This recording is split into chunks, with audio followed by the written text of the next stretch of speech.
Bonjour et bienvenue dans ce nouvel épisode du Zéro RR Podcast, toujours animé par les frères gallois. Bonjour à tous. Et aujourd'hui, donc c'est pas un épisode spécial comme la dernière fois, c'est un épisode FAQ. Donc vous nous avez posé vos questions sur sur nos différents réseaux et du coup donc on va y répondre. On a fait une présélection de 5 questions. Et la petite nouveauté, c'est que maintenant, ce qu'on va faire, c'est qu'on va vous annoncer les questions qu'on va traiter dans le podcast, en début de podcast, pour faire un petit sommaire. Comme ça, vous saurez un peu à quoi vous attendre directement, plutôt que, je sais que la plupart des gens ne lisent pas forcément les descriptions des podcasts, etc. Donc, vous aurez déjà une idée de quel sujet on va traiter dans le podcast. Donc, avant de commencer avec nos retours sur nos semaines, voici les différentes questions qu'on va traiter dans ce podcast. La première question va concerner du coup donc les temps de récupération. Donc, combien de temps de récupération on prend entre nos séries et combien de temps vous devez prendre entre vos séries pour vos entraînements. La deuxième question, ça sera du coup comment renforcer un maximum le gainage pour que ça ne soit plus un facteur limitant sur vos séries.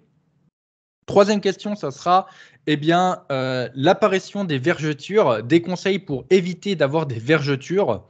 Et enfin, les deux dernières questions, ça sera, il en reste deux. Donc, que manger avant l'entraînement pour du coup performer plus facilement pendant son entraînement. Et enfin, est-ce qu'on est satisfait de notre corps? Est-ce que du coup on est satisfait de nos progrès et du physique qu'on a aujourd'hui? Ça serait une belle question pour clôturer ce podcast. Ouais, je pense que ça peut être aussi quelque chose d'assez long. Mais comme d'habitude, avant de commencer tout ça, on va faire un petit retour sur nos semaines. Et mon frère, je te laisse commencer. Ah, notre fidèle rendez-vous de comment s'est passée notre semaine. Donc aujourd'hui, on est jeudi, on tourne le podcast du coup en milieu fin de semaine. Au niveau des nouveautés, pour ceux qui ont écouté le podcast la dernière fois, je me plaignais un petit peu de fatigue un peu récurrente et puis d'entraînement un peu moins bien. Alors je disais que voilà, moralement, il fallait faire avec, ça faisait partie du jeu. Et finalement, avec les fêtes de Noël et puis un emploi du temps un peu chamboulé, j'ai décidé cette semaine de faire pas 5 séances, mais 4 séances et de même faire une semaine de déload. Donc, une semaine de déload, c'est tout simplement réduire un petit peu l'intensité à la salle de sport pour récupérer indirectement un peu d'énergie, faire du bien un petit peu au corps et puis à la tête. Et je rattaquerai de manière plus intense, parce que vous me connaissez aussi, la semaine prochaine avec du coup un retour à la normale.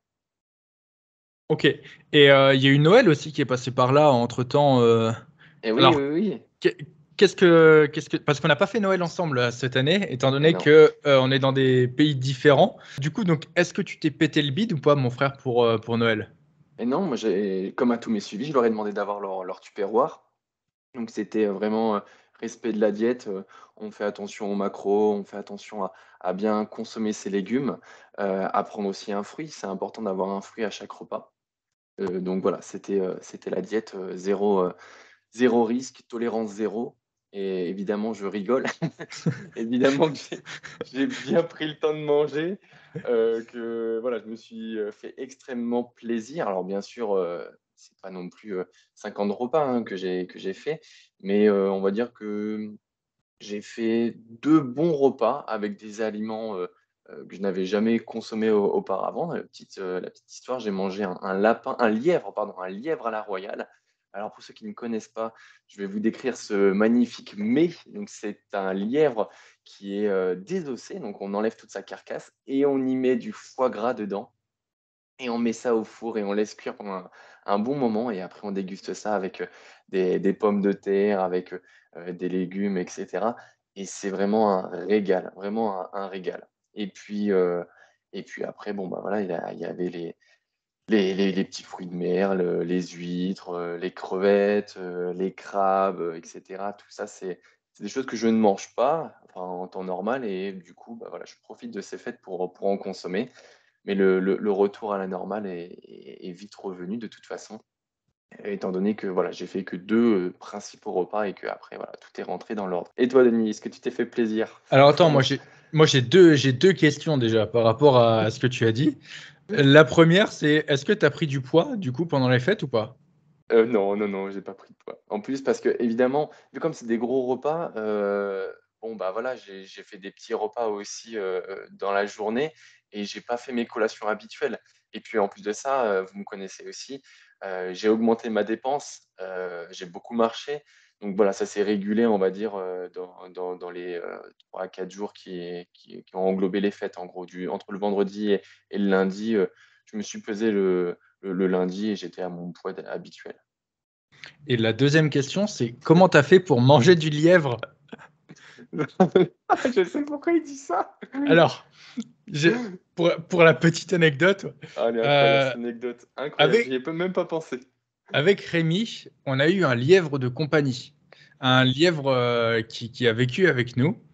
Et alors, pour la faire simple, c'était pendant le confinement. Oui. Un matin, on était chez nos parents sur la ferme, donc c'était l'époque où on s'entraînait dans le home gym, où on créait des machines. Mmh. Et un matin, il y a notre père qui arrive et il tend sa main et il dit tiens. Et donc Ouais, non, il dit: «Tenez les gars, tenez les gars». voilà, tenez les gars, et il se barre. Et notre père, il a des mains énormes en fait, donc on voyait pas trop ce qu'il y avait dedans. Et il nous donne le truc, et en fait c'était une boule de poil, et c'était un bébé lièvre. Et en fait, l'histoire de tout ça, c'est que mon père qui est agriculteur, notre père qui est agriculteur, en fait, allait voir ces vaches dans un champ, etc. Et en fait, au bord de la route, il y avait ce petit lièvre qui était en train de se faire attaquer par une buse. Et du coup, donc, il est arrivé, il l'a sauvé, et il venait juste de naître. Il avait vraiment genre quelques heures à peine, et il nous l'a donné. Et du coup, eh bien, on a dû s'en occuper derrière. Et en fait, donc on lui faisait des biberons, etc., tous les jours, plusieurs fois par jour. Et on lui a fait faire littéralement la meilleure prise de masse qui n'a jamais existé. Parce que tous les jours, on le pesait. Et donc, Oui. on avait, on avait notre balance. On avait notre balance, et dessus, au début, on le mettait. Alors, au début, je sais plus ce que c'était. C'était genre un verre. Après, c'était un bol, parce qu'il était toujours de plus en plus gros. Après, c'était un bol, du coup. Après, c'était un pot de fleurs. Et en fait, il prenait tellement de poids, il devenait tellement énorme qu'à chaque fois, on devait changer le truc. Parce que, eh bien, il prenait toujours plus en place sur la balance. Et je sais plus, on l'avait eu, il faisait genre 200-300 grammes. Et à la fin, il faisait Même pas, ouais, plus de il 2 était tout kilos, petit. plus de 2 kilos 5, un truc comme ça. Et en fait, donc voilà, après quand on est revenu du coup donc dans notre appartement, il est rentré aussi avec nous dans notre appartement, et donc on avait un lièvre qui était avec nous. Et ensuite, bah, du coup, progressivement, on lui a fait un retour dans la nature. Donc on lui a fait en fait tout simplement une petite cabane sur la ferme quand il était suffisamment grand, et pour voilà le réhabituer à l'espace eh bien extérieur. Et puis un jour, eh bien, on y a été, et il était parti. Et du coup, il était plus là, tout simplement. Et du coup, donc mon père et toutes les autres personnes qui sont sur la ferme nous ont dit plus tard que, eh bien, il l'avait revu, parce qu'en fait, il avait une marque. Il y avait en fait donc la buse, quand elle avait attaqué à l'œil. Donc il avait une marque au niveau de l'œil qui était assez représentative, qu'on ne retrouve pas chez tous les lièvres, on va dire. Et en fait, plus tard, ils l'ont revu sur la ferme avec un autre lièvre, et du coup une petite ribambelle de bébés lièvres avec. Donc il a survécu, il a fait sa vie, et l'histoire a bien fini pour lui. Ouais, alors ça, c'est la légende, hein, enfin, on espère, hein, parce que nous, on l'a pas vu de nos propres yeux, mais on y croit dur comme fer, hein, que, bah, ce petit lièvre, hein, qu'on avait appelé, Kikoun, Ouais, c'est vrai. du coup, une belle vie. Alors on sait pas trop ce qui lui est vraiment arrivé, hein, peut-être que voilà, on va pas même on savait même pas si c'était un mâle ou une femelle. Donc dans tous les cas, il a fait un bout de sa vie, avec nous et puis on s'en est occupé du mieux qu'on pouvait. Ouais, il a fait vraiment la meilleure prise de masse possible. Il a fait un x10 en termes de poids. Pas de problème. En plus, c'était du lait pour veau qu'on lui donnait. Ouais, Alors, il avait ce qu'il fallait en termes c'était un de. truc hyper enrichi. Ouais, il Ça avait ce qu'il fallait. mmh. Mais du coup, C'est voilà. vrai, mais comment j'ai fait pour ne pas penser à ça? Putain, je sais même pas. C'est Moi, mon frère, jamais j'aurais pu manger du lièvre après ça, hein. Jamais j'aurais pu manger du lièvre, hein. c'est Puis en fou plus, ça, c'est pour, fou. pour ceux qui savent pas, il y en a certains, voilà, ils disent oh oui, moi je peux pas manger tel ou tel animal, machin. J'ai eu un lapin. C'est comme bah, les vieux Chinois diraient oh le lièvre, le lapin, pff, C'est comme le chat, hein, c'est juste C'est la comme le forme des chat. côtes qui change. Oui, oui, ça a le même goût. Ça a le même goût. Alors, donc imagine ton petit chat, et c'est comme si tu le mangeais. C'est un peu la même chose. Et Rémi, c'est ça que tu as fait malheureusement. Aïe, aïe, aïe. Mais j'ai même pas pensé une seule fois. Mais vraiment, je n'ai pas pensé une seule fois à Kikun. Tant pis. On mettra des petites photos. Je sais pas si on pourra illustrer ce passage, mais Ouais, on mettra. On doit avoir pas mal de photos de sa prise de masse, etc. oh oui, on en a. En tout cas, ouais. Bah écoute, j'ai pas d'autres questions. Ça a permis de lancer une petite anecdote bien sympa, je pense. Exactement. Et toi? Bah moi, du coup, donc c'était aussi les fêtes de Noël de mon côté. Et ben moi, j'ai testé le jeûne intermittent. Je sais. Alors Rémi, je l'ai déjà un peu parlé. Donc j'ai testé le One Meal a Day. Alors, alors je vous rassure, c'était pas de mon plein gré. J'y étais un peu obligé. Pour ceux qui savent, je l'ai déjà expliqué dans ce podcast. Ce que je fais, c'est que du coup, eh bien, chaque jour, je vais acheter un truc pour mes repas. Par exemple, un jour, je vais acheter du poulet, un jour, je vais acheter des patates. Et en fait, comme ça me permet, ben, déjà, j'ai toujours de quoi manger et en même temps, ça me permet de faire mes steps. Et en fait, là, c'était Noël. Et en Hongrie, ici, tout est toujours tout le temps ouvert. À des heures, tu vas à 22 heures chez l'épicerie, c'est encore ouvert, il y a plein de monde dedans. Mais là, en fait, le 24, c'était fermé. Le 25, c'était fermé. Donc déjà, le 25, c'était juste, mais j'ai réussi. Et le pire, c'était le 26. Le 26, le matin, je me pointe à 8 heures pour aller faire mes courses. Même plutôt que ça, parce que j'avais vraiment plus rien. Et là, je vois sur le papier 26 machin, donc écrit en hongrois, j'arrive à peu près à deviner, et c'était fermé. Je fais. Pourtant, tu le vois bien, il y a personne dans les Ouais, rues. y avait personne, mais il y avait une petite affiche, et je sais pas pourquoi je l'avais pas vue, enfin, j'avais pas fait attention. J'ai fait tous les magasins de la ville. C'est-à-dire que donc 8 heures, c'était vraiment genre le dernier magasin que j'ai fait. J'ai marché pendant 2 heures. J'ai fait genre 15 casse-steps pour trouver un magasin. Il n'y en avait pas un qui était ouvert. Du coup, eh bien, j'ai dû tester le One Meal a Day contre mon poulain gré. Alors en réalité, j'ai pas fait le One Meal a Day. J'avais du coup de la crème de riz. J'avais 1 kilo de crème de riz et j'avais de la whey. Et j'ai mangé littéralement ça sur chacun de mes repas. Non, j'avais aussi 800 grammes de brocoli qui était dans mon congélo. Et du coup, j'ai mangé ça sur ma journée étalée. J'en pouvais plus à la fin, la crème de riz, je voulais plus la voir.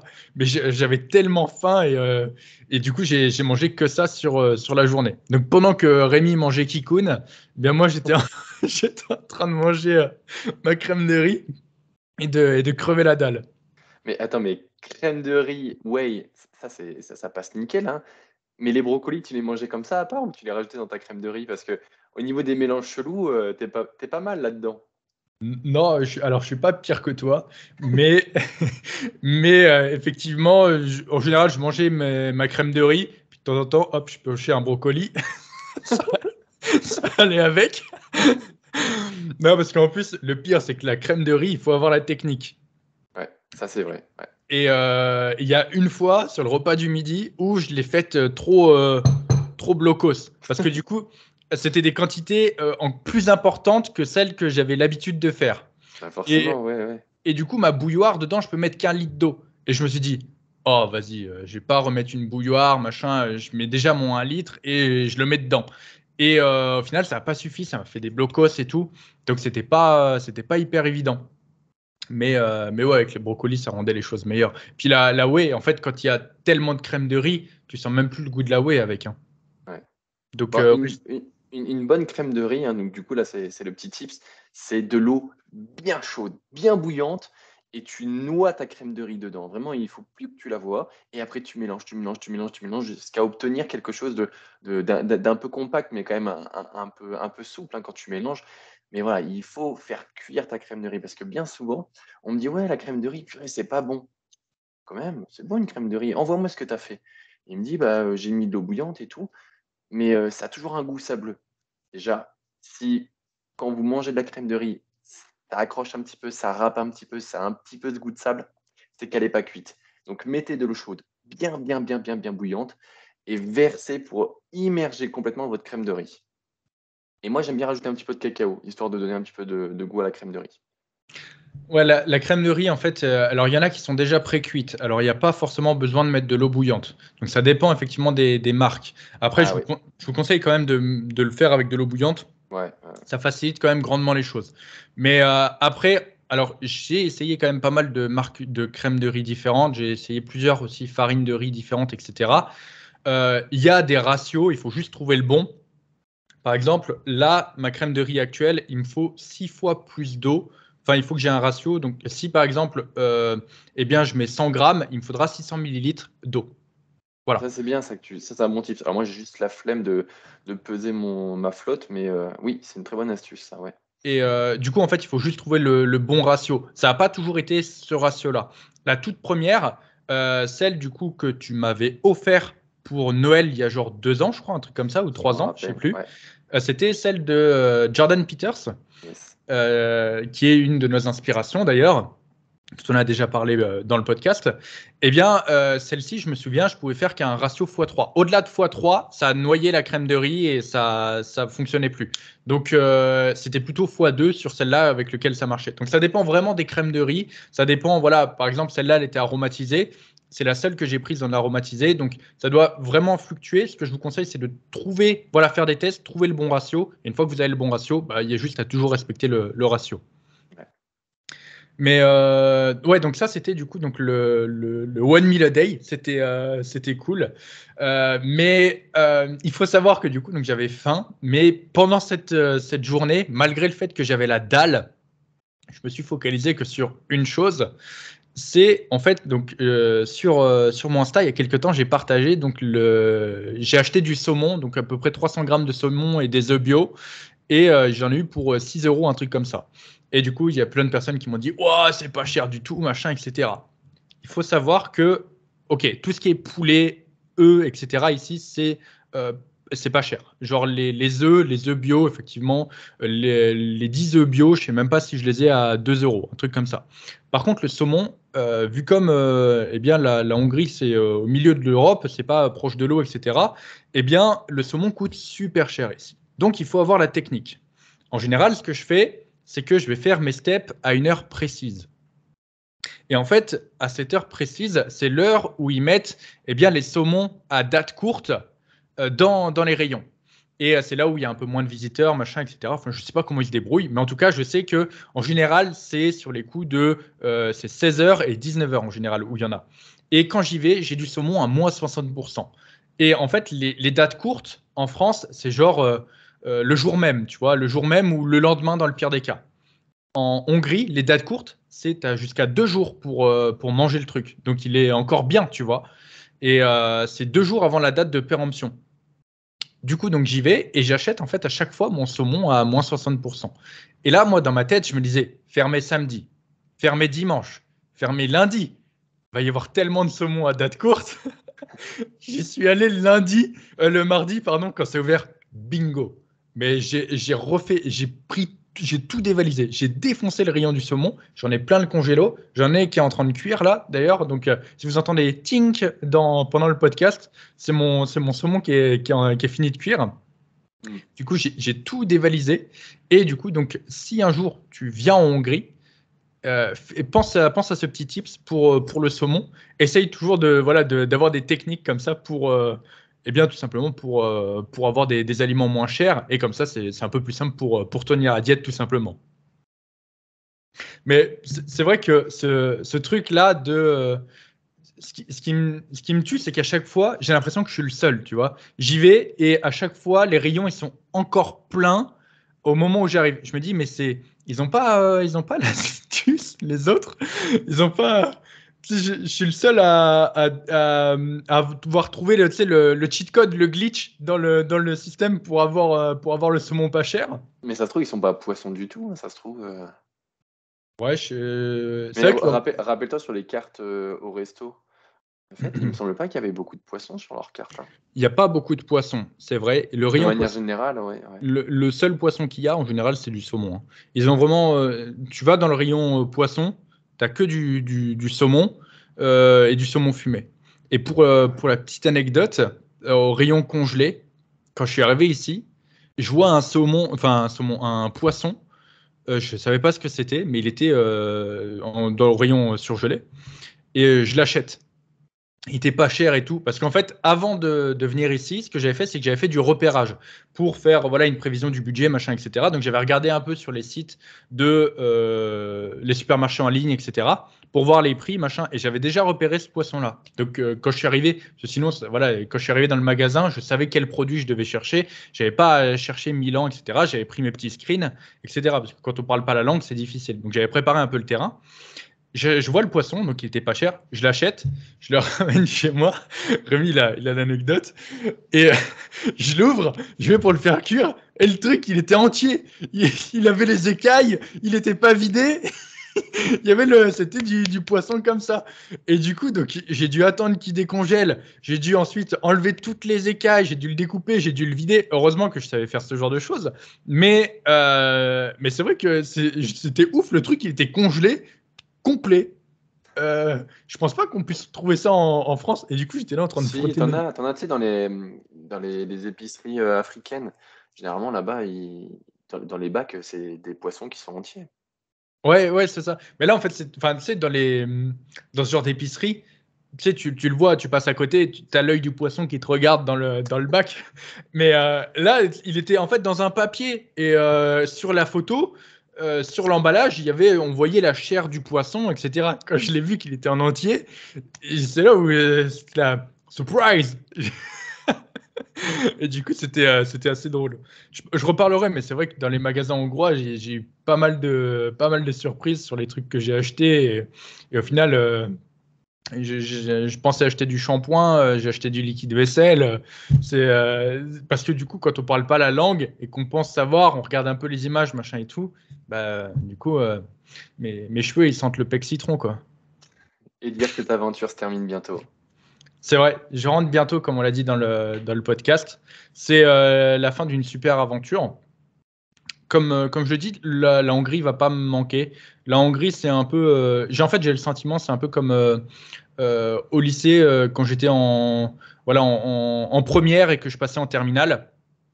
En gros, j'ai appris des trucs pendant l'année, j'ai validé mon année et maintenant je passe à l'année suivante. Voilà, c'est le sentiment que j'ai.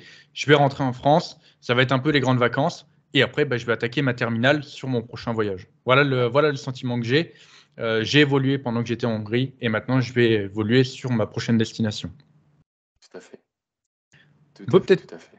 on peut peut-être passer aux questions, mon frère. Et comment? Et comment? Et comment? Tu les as, je les ai. Euh, ouais, ouais, ouais. Je vais te donner la première question qui est combien de temps de récupération faut-il entre vos séries et vos exercices? Ah, c'est entre nos séries et nos exercices? Ah ouais, c'est les Ouais, deux. Ah, j'ai ouais. teasé qu'une partie de la question. Il Oui, faut, mais bon, l'idée est quand même là. On va forcément aller un peu plus en profondeur. tu sais que On va pas s'arrêter qu'à la question. quand j'ai lu les questions tout à l'heure, il y en a une, je l'avais même pas vu que tu l'avais sélectionnée. Laquelle? La prépa, je sais plus, ça le dira bien quand on la traitera. Le niveau de préparation du podcast, il est au point. Du coup, tu veux commencer, mon frère, ou tu veux me laisser commencer? Ah bah, je pense que de toute façon, on a à peu près la même affirmation derrière tout ça. Le temps de repos, en fait, il est secondaire. Le chronomètre, moi, je le garde comme une aide, on va dire, pour me dire: «Bon, bah, voilà, là, tu arrives à un certain temps, est-ce que tu te sens prêt? Est-ce que tu te sens capable de reprendre, ta série ou d'attaquer ton exercice?» Mais en aucun cas, le chronomètre me dicte quand je dois repasser sur ma série.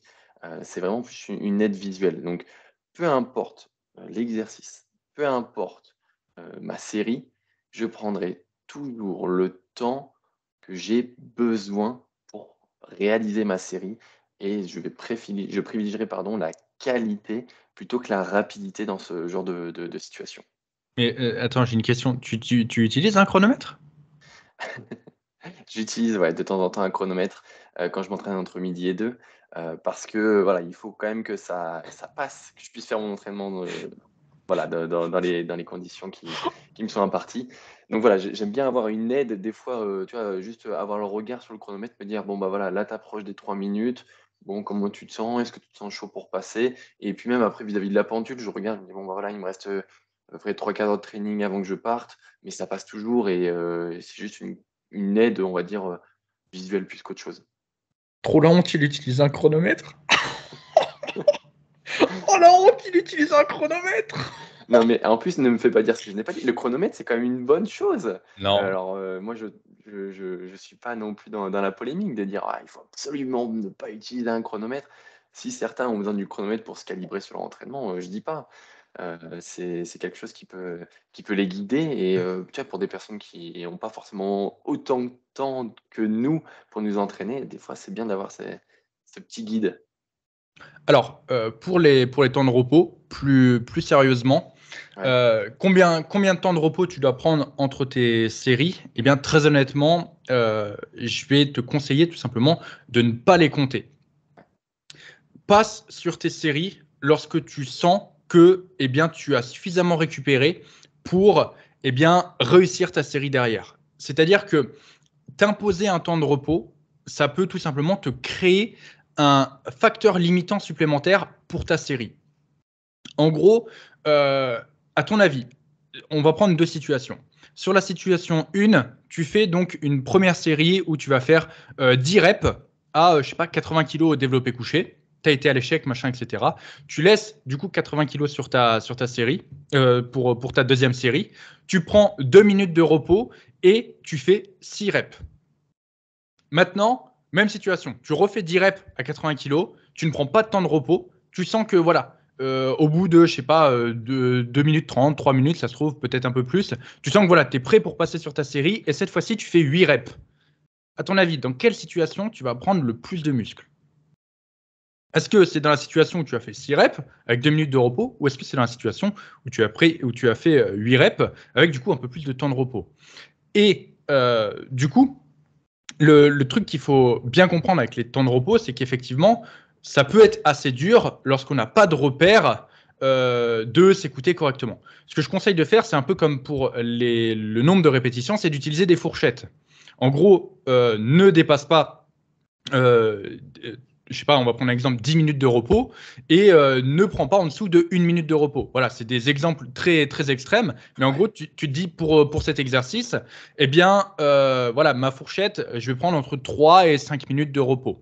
Voilà, ça peut être ça. Et comme ça, tu vas avoir des repères, sachant qu'en fonction des exos, tu n'auras pas toujours besoin d'autant de temps de repos. Il y a des mouvements, par exemple, parce que le fait de ne pas compter ces temps de repos, ça peut aller dans les deux sens. Il y a des mouvements où, je sais pas, le hack squat, prendre 3 minutes, ça va peut-être être trop court. Donc, en général, tu vas prendre peut-être, je sais pas, genre 5 minutes, un truc comme ça entre tes séries de hack squat. On va prendre un autre exemple, un exo moins fatigant. Je sais pas, tout à l'heure, j'ai fait les jambes. Bon, j'ai fait des Hellfly en début de séance jambes, mais j'ai fait des Hellfly. J'ai pas besoin de prendre 3 minutes entre mes séries de Hellfly. Donc, et imaginons, je sais pas, je m'impose 1 minute de temps de repos. Ça se trouve, 1 minute, ça va même être trop.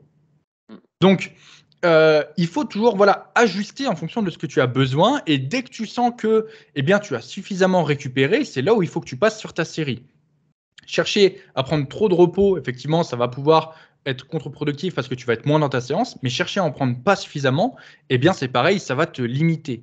Et en plus de ça, il y a des gens qui vont dire oui, mais la science a dit que machin. La science, dans toutes les études, et c'est en bénéfice des temps de repos longs. J'ai partagé déjà plein d'études dans mes réels, etc., sur les bénéfices des temps de repos qui sont longs. Dans toutes les études, les séries qui ont été faites avec un temps de repos qui était long ont été meilleures. Et du coup, là derrière, il y a une autre catégorie de personnes qui va dire oui, mais moi, j'ai pas beaucoup de temps pour m'entraîner, j'ai un temps limité. Eh bien, à ce moment-là, tu adaptes ton volume d'entraînement, C'est ce que tu, j'allais ad dire, ouais. tu adaptes le nombre de séries que tu vas faire. Tu adaptes aussi peut-être tes techniques d'entraînement. Tu vas pouvoir utiliser des supersets pour pouvoir, par exemple, gagner du temps, etc. Tu peux faire plein de choses. Donc, et puis, honnêtement, entre quelqu'un qui va prendre 2 minutes, qui du coup va faire une rep de moins et qui, ça se trouve, avec 2 minutes 30, 2 minutes 45, va faire une rep de plus et va beaucoup mieux passer, enfin, ça va beaucoup mieux se passer. Très honnêtement, tu n'es pas à 30-45 secondes près sur ta séance. Mm. Donc, et de toute façon, c'est très simple, hein. Si tu es capable d'enchaîner tes séries, genre par exemple, tu fais, je sais pas, de la presse, même du squat ou du hack squat, que tu prends genre, tu prends 2 minutes de repos entre tes séances, entre tes séries, si tu arrives à faire ça, c'est que tu t'entraînes pas suffisamment dur, hein. Exactement. Ça, c'est clair et net. Hein. C'est comme, il y a des gens qui me demandent, oui, mais Denis, tu fais quoi pendant tes temps de repos? Tu prends des temps de repos méga longs, tu fais quoi? Bah mec, Je récupère. ben, c'est ça. En fait, j'essaye de survivre. Je viens de faire un set qui vient de m'arracher la gueule. J'essaye de récupérer. Je suis pas. Alors, très honnêtement, je vais pas prendre mon téléphone, etc. Je vais déjà essayer de reprendre mon souffle, essayer de retrouver mes esprits, de me souvenir de là où je suis, de me souvenir de combien de répétitions j'ai fait aussi. Ensuite, je vais le noter dans mon cahier. Et là, il y a déjà 5 minutes qui se sont passées. Si, très honnêtement, tu finis ta série, tu poses le truc, voilà, tu prends ton chronomètre, tu lances ton chrono, oh tiens, 1 minute, je repasse. Et je te le dis clair, c'est que tu t'entraînes pas assez dur. Si tu ne devrais pas être capable de faire ça. C'est pas possible. Moi, mes temps de repos, mais je les savoure.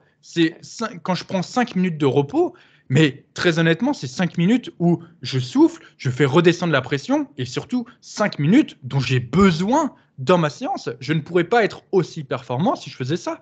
Et si j'arrive à progresser à chacune de mes séances, si j'arrive à monter en rep, à monter en poids à chacune de mes séances, c'est aussi parce que je gère bien mes temps de repos. Donc si tu n'arrives pas aussi à progresser de séance en séance, c'est peut-être que tu prends des temps de repos qui ne sont pas suffisamment longs. Non, mais tu as tout à fait raison. En fait, il y avait aussi cette idée de se dire, bon, bah voilà, si la semaine dernière, j'ai fait 8 reps à 80 kilos avec 2 minutes temps de repos, si je fais la même perf mais avec 1,30 de repos, bah, c'est une forme de progression. Alors, je vais te dire, effectivement, sur le papier, tu as fait t'as fait autant de répétitions avec moins de temps de repos. Mais est-ce que c'était aussi bénéfique? Ce que veut dire Denis par là, c'est qu'une série, il faut qu'elle soit bien faite, il faut que tu te sois dans de bonnes conditions. Si tu passes, que tu as les jambes un peu flageolantes, que tu es pas bien, que tu as encore un peu le souffle un peu court, mais c'est sûr et certain que tu vas pas pouvoir exploiter au mieux tes capacités musculaires. Il faut que quand tu passes sur une série, tu te sentes disponible et prêt à faire vraiment le maximum. Si par contre, tu as le souffle un peu court, que tu bégayes encore un petit peu, que tu as les yeux un peu troubles, c'est sûr et certain que tu passeras à côté de ta série. Et combien de fois ça m'est arrivé de me dire: «Bon, bah, voilà, j'ai le souffle un peu coupé, allez, je vais faire ma série» et finalement je me rétame parce que, bah, voilà, j'aurais dû prendre 1, 2 minutes de plus et voilà, encore une fois, ce qu'on dit toujours, c'est l'intensité, elle sera toujours plus importante que le volume et donc on pourrait, faire, la conclusion suivante que la qualité est plus importante que la quantité et bah, là, c'est la même chose au niveau du temps de repos. Et bah, c'est pas grave, vous diminuez votre série. Si vous êtes en 4 séries et que vous prenez à chaque fois 2 minutes de temps de repos, mais qu'à chaque fois sur la quatrième, vous êtes complètement cuit, vous poussez avec n'importe quel muscle et pas le muscle que vous aviez prévu de travailler à la base, bah, tombez une série et faites correctement vos 3 sets, correctement vos répétitions et exploitez au mieux les fibres musculaires. De toute façon, il y a un moment où tu vas te rendre compte, si tu mets Ouais, réellement de l'intensité, tu peux pas conserver ton volume. Donc, il y a c'est forcément un ça, moment où ton volume, il va devoir diminuer. Et tout à il y a fait. un moment où tu ne pourras pas progresser, avoir des sets efficaces. Parce qu'au bout d'un moment, en fait, tu vas avoir ce qu'on appelle des sets en trop, c'est du junk volume, c'est des Mmh. sets qui ne vont pas en fait être utiles. Donc autant les enlever parce que tout ce qu'ils vont te donner, c'est de la fatigue supplémentaire. Tout à fait. Donc autant voilà, privilégier des temps de repos sur lesquels tu vas eh bien, correctement récupérer et derrière pouvoir progresser sur tes séries. Yes. Ça, c'était la première partie de la question. Combien de repos on prend entre nos sets? Alors, moi, j'aimerais étendre un peu la question avant de passer entre nos exos. C'est pour tous les exos en unilatéral. Est-ce que du coup, sur un exercice en unilatéral, quand tu le fais, tu dois enchaîner les deux côtés, ou alors sur ton exercice en unilatéral, eh bien, tu dois prendre du temps de repos? Tout à fait, ouais, ouais. Eh bien, en fait, lorsque tu fais un exercice en unilatéral, c'est super simple. Si tu arrives à enchaîner les deux côtés, c'est que tu n'as pas suffisamment forcé sur le premier côté. C'est ce C'est- que j'allais dire pour tous les suivis ou pour toutes les personnes qui font des fentes bulgares. Vous comprenez cette phrase. Non, mais même, alors moi, j'utilise beaucoup l'unilatéral pour lorsque je travaille mon dos, etc. Oui, aussi, ouais, Quand, ouais. quand je finis mon set, eh bien là, j'ai besoin aussi de mes 2, 3, 4, 5 minutes de repos entre mes deux côtés. Parce que je reprends mon souffle, je suis cramé. En plus, par exemple, là, je pense à mon tirage horizontal, j'ai beaucoup de gainage qui intervient, je contracte fort mes abdos, etc., pour pallier le problème, enfin, pour me stabiliser. Je ne peux pas faire la même chose avec l'autre côté. Il me faut du temps de repos. Je peux pas faire ça. Donc, je suis obligé de prendre un temps de repos entre mes séries et même lorsque je fais de l'unilatéral. Lorsque je fais mes épaules, c'est pareil. Lorsque je fais mon faisceau latéral à la poulie, bah, quand je finis un côté, je suis obligé d'attendre pour pouvoir faire l'autre côté. C'est impossible que j'enchaîne les deux côtés. Ou alors, si toi tu arrives à le faire, je te le dis clair et net, c'est encore une fois que tu ne t'entraînes pas suffisamment dur. Je pense que c'était une parenthèse. Non, mais hyper importante, c'est vrai que la question de l'unilatéral, enfin, c'est la même chose. En fait, ça reste une série. C'est une série pour un côté, mais ça reste quand même une série. Et donc, bah, voilà, tu appliques les mêmes paramètres que pour les autres séries que tu fais en bilatéral. Donc, en termes de fourchette de récupération, c'est à vous de les fixer. Voilà, moi, comme je l'ai dit, je ne prends pas mon temps de repos, mais par contre, j'aime bien des fois avoir un petit visuel souvent sur la fin de ma séance pour être sûr de ne pas m'égarer et de rester focus jusqu'à la fin de mon entraînement. Et voilà, encore une fois, on ne va pas vous donner de fourchette, c'est vraiment à vous de les trouver et voilà, de prendre plus si vous avez besoin de plus. Ouais, c'est ça, ne vous dites Ne pas j'ai pris 3 minutes, c'est trop, etc. Ouais, En ne fait, vous bridez pas, ouais, c'est ça. tu le sens en fait quand tu prends 3 minutes, enfin quand tu prends trop de temps de repos, tu le sens quand tu prends trop de temps de repos, et au contraire, tu le sens quand tu n'en prends pas assez. Et en fait, ça va te donner ta fourchette, et avec l'expérience, à force de tester et de voir un peu où si tu tes limites, de ce que tu as besoin, etc., tu vas savoir le temps de repos idéal. Mais effectivement, moi, ça fait des années que je prends plus mes temps de repos, que voilà, le chronomètre, je m'en sers pas. On les a jamais vraiment pris, hein. Enfin, peut-être toi au tout début, mais moi quand j'ai commencé, j'avais pas de chrono, il me semble pas, hein. Tu veux que je te dise un truc? Quand je m'entraînais avec Monstro, donc Monstro qui était l'invité du dernier podcast, Monstro il avait toujours son petit chronomètre autour du cou. Ouais. Et en fait, à l'accueil, donc quand on arrivait à la salle, tu pouvais demander ton chrono. Et du coup, tu avais tous les adhérents, ils avaient leur chrono autour du cou et tout le monde faisait sa série avec son chrono et déclenchait son chrono, etc. Mais je l'avais dit dans le dernier podcast déjà que les gens étaient vraiment très à cheval sur les temps de repos, etc. Et qu'il y avait un mec qui avait recommencé sa séance Ah complète oui, oui. parce que du coup, je lui avais fait rater son temps de repos. Donc ouais, ils étaient vraiment à cheval dessus. Ouais. Mais bon, voilà, pour faire l'exemple de Robin. Robin, c'est un gars qui s'entraîne le matin hyper tôt. En fait, il a un temps de séance hyper short. Je crois que c'est de mémoire 1h20, vraiment grand max. 1h20, 1h30, bref. Il doit s'entraîner, donc s'échauffer et s'entraîner en 1h30. Et ben le chrono, il a toujours son petit chrono autour du cou et il en a besoin juste pour dire: «Bon, bah, voilà, là, il a» enfin, il s'en sert aussi comme horloge, mais il se dit: «Bon, voilà, sur cet exercice, je dois pas passer plus de tant de minutes, normalement, ça doit passer» et cetera et si besoin, il rectifie. Mais il a besoin de cette aide pour se dire: «Bon, bah, voilà, j'ai besoin du chrono pour me guider». Ouais, c'est ça, tu peux t'en servir pour, par exemple, bah, si tu sais que tu as dépassé ton temps de. Enfin, tu te dis ma fourchette max, c'est 5 minutes pour que ça passe dans mon set, enfin dans ma séance complète. Si tu vois que tu as besoin de plus, eh bien c'est peut-être temps qu'il est temps de réduire le volume, etc. Tu vois, ça peut être un outil. Ça peut être un outil au début lorsque tu n'as pas de repère. Mais avec l'habitude, eh bien, tu vas apprendre à t'en détacher et au bout d'un moment, tu n'en auras plus besoin. C'est ça. On peut enchaîner peut-être sur la deuxième partie de la question. Ouais, c'était quoi? Est-ce que tu prends des temps de repos entre chacun de tes exercices, Rémi? Ah bah, oui, oui, oui, bah, bien évidemment. Évidemment. Moi, je pensais que enfin, de toute façon, la réponse, là, pour le coup, elle est universelle, elle est transversale à toutes les questions qui vont rebondir entre les séries, entre les exercices, entre je sais pas quoi, mais il y aura toujours entre le pipi et ta série, il y aura toujours un temps de repos, si tu veux, que tu détermineras. Donc évidemment que quand, j'ai terminé un exercice, que je vais passer sur mon autre exercice, bah, je vais prendre du repos. Je vais bien sûr, de toute façon, monter en gamme, donc je vais prendre, bah, le temps de charger petit à petit mon exercice. Je vais faire, 2 à 3 paliers intermédiaires qui vont être nécessaires pour réaliser ma série. Entre 1 et 3, hein, je donne une fourchette ici. Donc évidemment qu'il y aura un temps de repos aussi qui sera pris entre les exercices. Ouais, c'est ça en fait. Tu vois, je vais prendre l'exemple de tout à l'heure. Donc, j'ai fait de la presse à cuisse. J'ai fini mon set de presse à cuisse. Donc, je suis resté allongé sur le dossier pendant un certain temps. Une fois que ça a été mieux, j'ai noté mon set. Ensuite, du coup, donc, juste après, j'avais du leg extension qui était programmé à ce moment-là de ma séance. Du coup, donc, j'ai pris mes affaires. Je les ai emmenées jusqu'au leg extension. Donc là, déjà, j'ai dû faire 3 allers-retours. Donc déjà, Le mec, il a une valise. Donc déjà, là, vous voyez du temps. Et après, effectivement, il y a la montée en gamme. Alors moi, j'ai pas fait juste entre 1 et 3 sets comme Rémi. Moi, j'ai fait, je crois, 5 sets sur cette montée en gamme. Encore une fois, la montée de tes sets va dépendre du poids que tu mets, hein. Plus tu Bien mets sûr, ouais. lourd, et plus... c'est comme à l'époque où du coup, je faisais, quand j'ai fait ma perf à 400 au hip thrust, c'était pas mon premier exo, c'était mon troisième ou quatrième, je crois. Et quand je suis arrivé sur le hip thrust, crois-moi que j'ai pas commencé directement à 400, hein. J'ai fait une première montée en gamme. Alors la première a dû commencer à 160, un truc comme ça. Et après, j'ai monté progressivement. Mais c'est pareil, j'ai fait 5 ou 6 séries de montée en gamme avant de mettre 400 kilos. Donc pareil, Exactement, ouais. plus tu mets lourd et plus tu es obligé de faire des montées en gamme.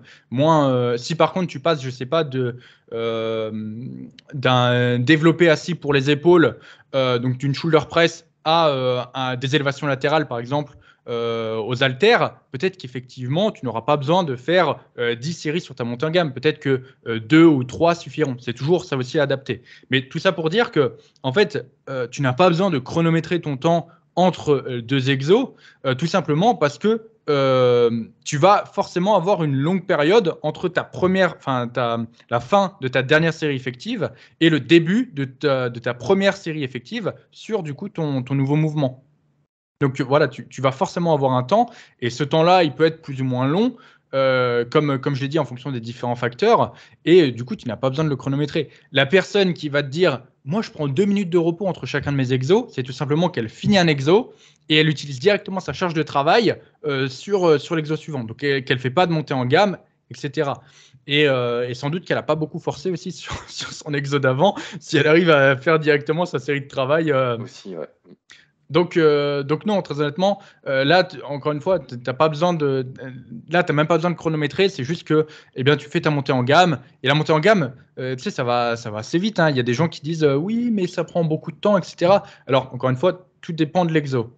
Ah ouais, et Euh, puis moi je préfère prendre ce temps-là plutôt que de passer trop vite sur mon set, de risquer une blessure et de pas être prêt finalement, parce que ces charges intermédiaires pour monter à ta série effective, elles sont hyper importantes pour connaître un petit peu ton placement, savoir un petit peu comment tu te sens et te préparer à l'effort. Enfin, tout ce petit temps de préparation-là, il est hyper important pour se focaliser et se concentrer sur son set qui va arriver. Mais voilà, tout ce petit travail-là, ce petit cheminement avec ces séries intermédiaires, il est fondamental. mm.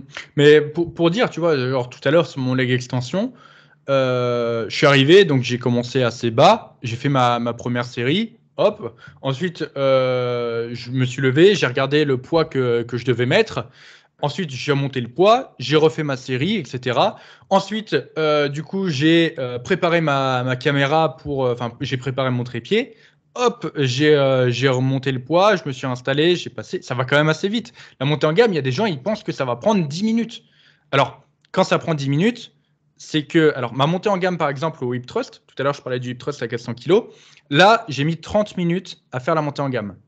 Pourquoi? Parce qu'en fait, je devais aller chercher les poids déjà dans la salle, Oh là là, putain, c'est ça trou- qui est l'enfer. trouver les bons poids. Il fallait en plus que je m'assure que je sois tout seul, sinon il n'y avait plus assez de poids dans la salle. Il fallait que je mette les extenders sur la barre. Il fallait aussi que du coup je mette des élastiques pour que ça tienne. Donc tout ça, c'est quelque chose qui a mis du temps. Mais très honnêtement, il y a très peu de personnes qui seront dans ce cas-là. Et la plupart du temps, genre mon leg extension, ma montée en gamme, elle a été très vite. Elle a été très vite. Enfin, elle a pris le temps qu'il fallait. Mais voilà, c'est pas. Il y a des gens, ils disent ouais, 5 séries sur la montée en gamme. Je peux pas, j'ai pas le temps, machin et tout. Et tout le monde a le temps de prendre 5, 7 minutes, surtout pour tous les avantages que ça va apporter derrière. Ouais.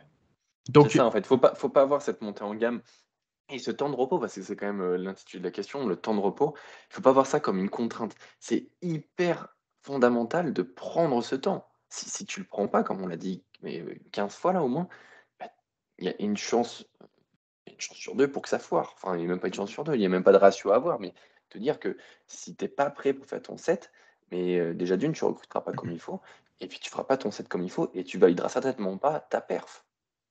Mais c'est vrai que le repos, les gens ont tendance à trop le négliger. C'est comme les gens qui s'entraînent 7 jours sur 7 ou 6 jours sur 7.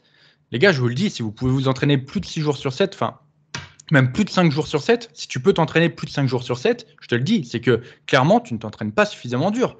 Il y a un moment où quand tu t'entraînes vraiment dur, tes temps de repos, mais tu les savoures. Tu es content d'être en temps de repos, en jour de repos, et je peux t'assurer que tu as envie d'y être, et même parfois quand tu t'entraînes tellement dur, tu es obligé de prendre des jours de repos supplémentaires parce que tu sens que niveau récupération, eh bien, tu ne récupères pas.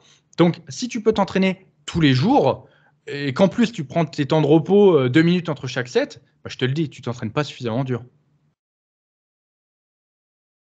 Je pense que ça clôture bien la. Oh ouais, dis donc, et on était agacés sur cette question. Ouais, mais de plus en plus, j'ai l'impression que les sujets, tu sais, ils me font monter en pression. Tu les prends à cœur, tu les prends trop à cœur. Ouais, mais c'est la muscu, c'est au fond de moi, c'est la passion qui parle, tu vois. T'as On l'autre passe à question, la, mon frère? ouais, on Ouais. passe à la seconde. Comment renforcer un maximum le gainage pour que ça ne soit plus un facteur limitant? C'est la question que du coup, j'avais pas vu que tu avais sélectionnée. C'est celle-là? Ouais. Ok. Tu veux commencer dessus ou pas? Non, bah, j'ai commencé sur la première, je te laisse commencer sur celle-là. Alors, si ton gainage est le facteur limitant, sur tes mouvements. Donc, ça peut être sur n'importe quel mouvement. Déjà, quel muscle tu veux travailler? Le but, ça va être d'avoir un mouvement où justement, il va y avoir très peu de facteurs limitants. Si par exemple, tu veux travailler tes cuisses et que du coup, sur ton squat, eh bien, c'est ton gainage le facteur limitant, tu auras beau essayer de faire des exercices de renfort, etc. Crois-moi, tu vas perdre plus de temps à essayer de faire ça que de passer sur un exercice où tu auras beaucoup plus de stabilité et beaucoup moins de problèmes de gainage.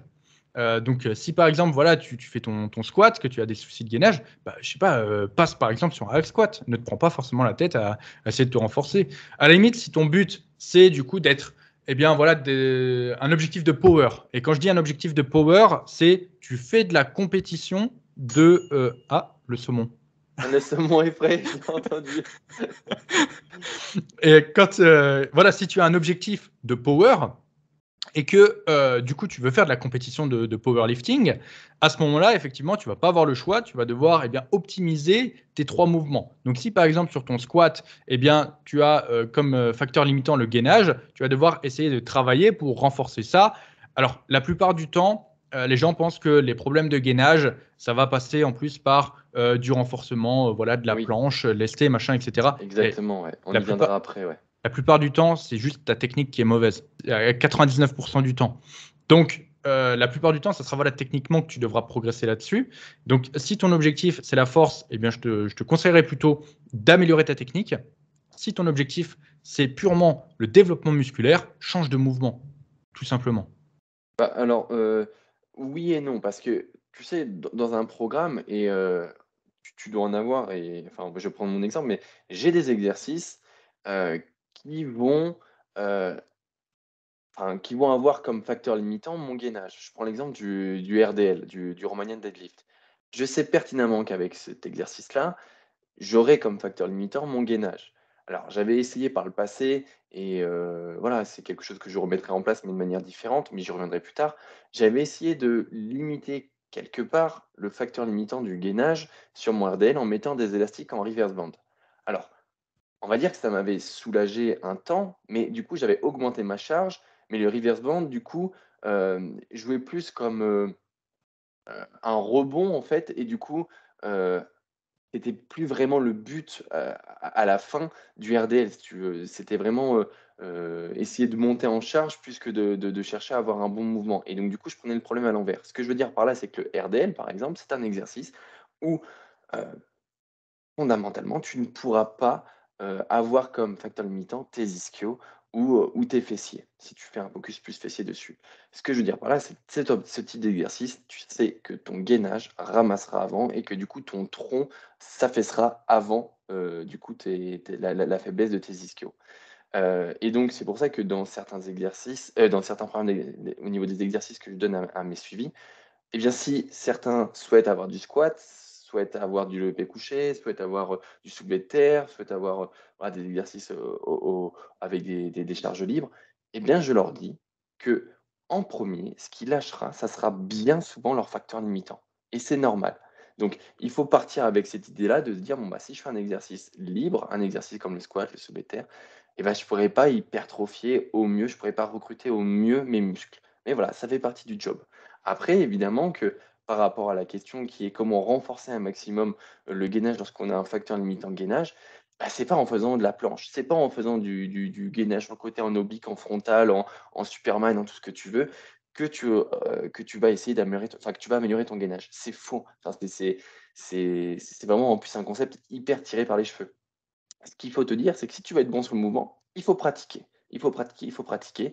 Et c'est par cette pratique, sur du long terme, que tu arriveras à être plus gainé, plus solide, plus ferme sur ton mouvement. Et ça ne sera pas en faisant des exercices annexes, comme, voilà, comme du gainage, comme toute autre joyeuseté qui sont voilà, ces choses-là. Donc voilà, c'est pour refermer sur cette petite parenthèse au niveau du travail spécifique qu'on pourrait avoir sur des exercices pour limiter le facteur limitant du gainage. Si tu veux être bon sur l'exercice, il faut le pratiquer. Alors, en fait, je ne suis pas rentré dans les détails, mais effectivement, si ton objectif, c'est le powerlifting, C'est ça, tu l'as dit, ouais. et que du coup, tu veux vraiment… Alors, non, mais je ne suis pas rentré dans les détails de la technique. Parce que, en fait, la plupart des gens vont penser que leur facteur limitant va être le gainage, parce que dans les deux exemples que tu as appris, c'est le squat, le Romanian, le soulevé de terre, etc. Je disais aussi des exercices libres aussi, tu sais. Tous les Voilà, exercices libres, si tu veux le développer couché à la barre aussi, si un tu veux. rowing à la barre, enfin peu importe où. Oui, mais en fait, les gens vont aller vite en disant facteur, ce qui me bloque, c'est mon gainage. Non. En fait, ces exercices possèdent tellement de facteurs limitants que peut-être qu'à un moment, ton gainage va lâcher. Mais il y a une liste qui est tellement longue d'autres facteurs limitants que très honnêtement, la plupart du temps, ça ne sera pas ton gainage. C'est pour ça que bien souvent, il faut tout simplement progresser techniquement pour ne pas avoir un échec technique sur ton mouvement et que ça soit bien un échec musculaire. Tout à fait. Mais part du principe que sur ce genre de mouvement, ça sera très rarement un échec musculaire qui mettra fin à ta série, à moins d'avoir vraiment une technique irréprochable et la morphologie parfaite pour aller avec ce mouvement. Ce qui fait que, du coup, certes, parfois, eh bien, voilà, tu vas mal gérer ta pression intra-abdominale. Du coup, eh bien, c'est ton gainage qui va lâcher. Pouf, fin de série. Terminé. Parfois, tu vas descendre sur ton squat, tu vas manquer un peu ta trajectoire, tu ne vas plus être dans le bon axe et pouf, fin de série. Mais c'est pas ton gainage qui a provoqué le problème. Non, c'est juste que tu as chié ta trajectoire et du coup, eh bien, tu ne pouvais pas produire suffisamment de force dans cette trajectoire dans laquelle tu étais et du coup, fin de série. Tout ça, eh bien, c'est des facteurs limitants sur ces mouvements. Donc, si tu veux tout simplement eh bien, ne plus avoir de facteurs limitants, comme dit Rémi, il faut pratiquer le mouvement, repérer ce qui pose problème et essayer d'améliorer ça. Effectivement, si c'est souvent ta pression intra-abdominale qui pose problème, eh bien, essaye de travailler dessus au niveau de ta technique, de comment tu breaks avant de commencer ta série, etc. Et du coup, ça s'améliorera. Si, du coup, sur, par exemple, ton développé couché, eh bien, tu as souvent des problèmes de trajectoire. Essaye de travailler ta trajectoire sur tes mouvements.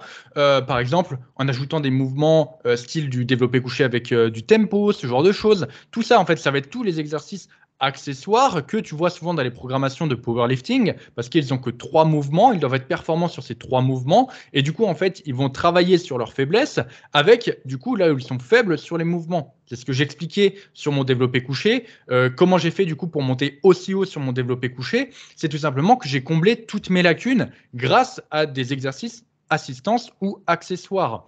En gros, eh bien, j'étais faible en bas du mouvement, enfin j'avais des problèmes en bas du mouvement, j'arrivais pas à faire ma claque correctement. J'ai ajouté du développé couché avec une pause de 5 secondes dans ma série. J'avais des soucis de trajectoire, j'ai ajouté du tempo dans ma série. J'avais du coup, enfin dans ma programmation, j'avais des soucis pour verrouiller correctement après. Et bien du coup, j'ai travaillé mon bench avec du coup une cale, etc. Et en fait, c'est ça, quand tu améliores progressivement ta technique. Par exemple, au début, j'avais des soucis de trajectoire. Dès que j'ai fait mon exercice d'assistance, etc., sur une longue période, que j'ai progressé sur ça, j'allais beaucoup mieux après dans ma trajectoire, j'avais plus de problèmes.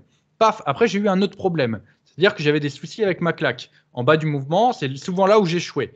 J'ai travaillé ça, j'ai amélioré ma technique, j'ai amélioré mon pontage, j'ai changé un peu mon positionnement, machin, etc. Ça allait beaucoup mieux. J'avais plus de problème en bas du mouvement. Par contre, j'avais du mal à verrouiller. Du coup, j'ai ajouté du bench avec cal, etc. Et tu débloques comme ça petit à petit. Et c'est ça qui fait que. Mais tu auras toujours des facteurs limitants. Et au bout d'un moment, voilà, après, ça se trouve, après mon bench à la cale, eh bien, j'aurais eu des soucis de trajectoire. Donc, j'aurais dû retravailler machin, etc.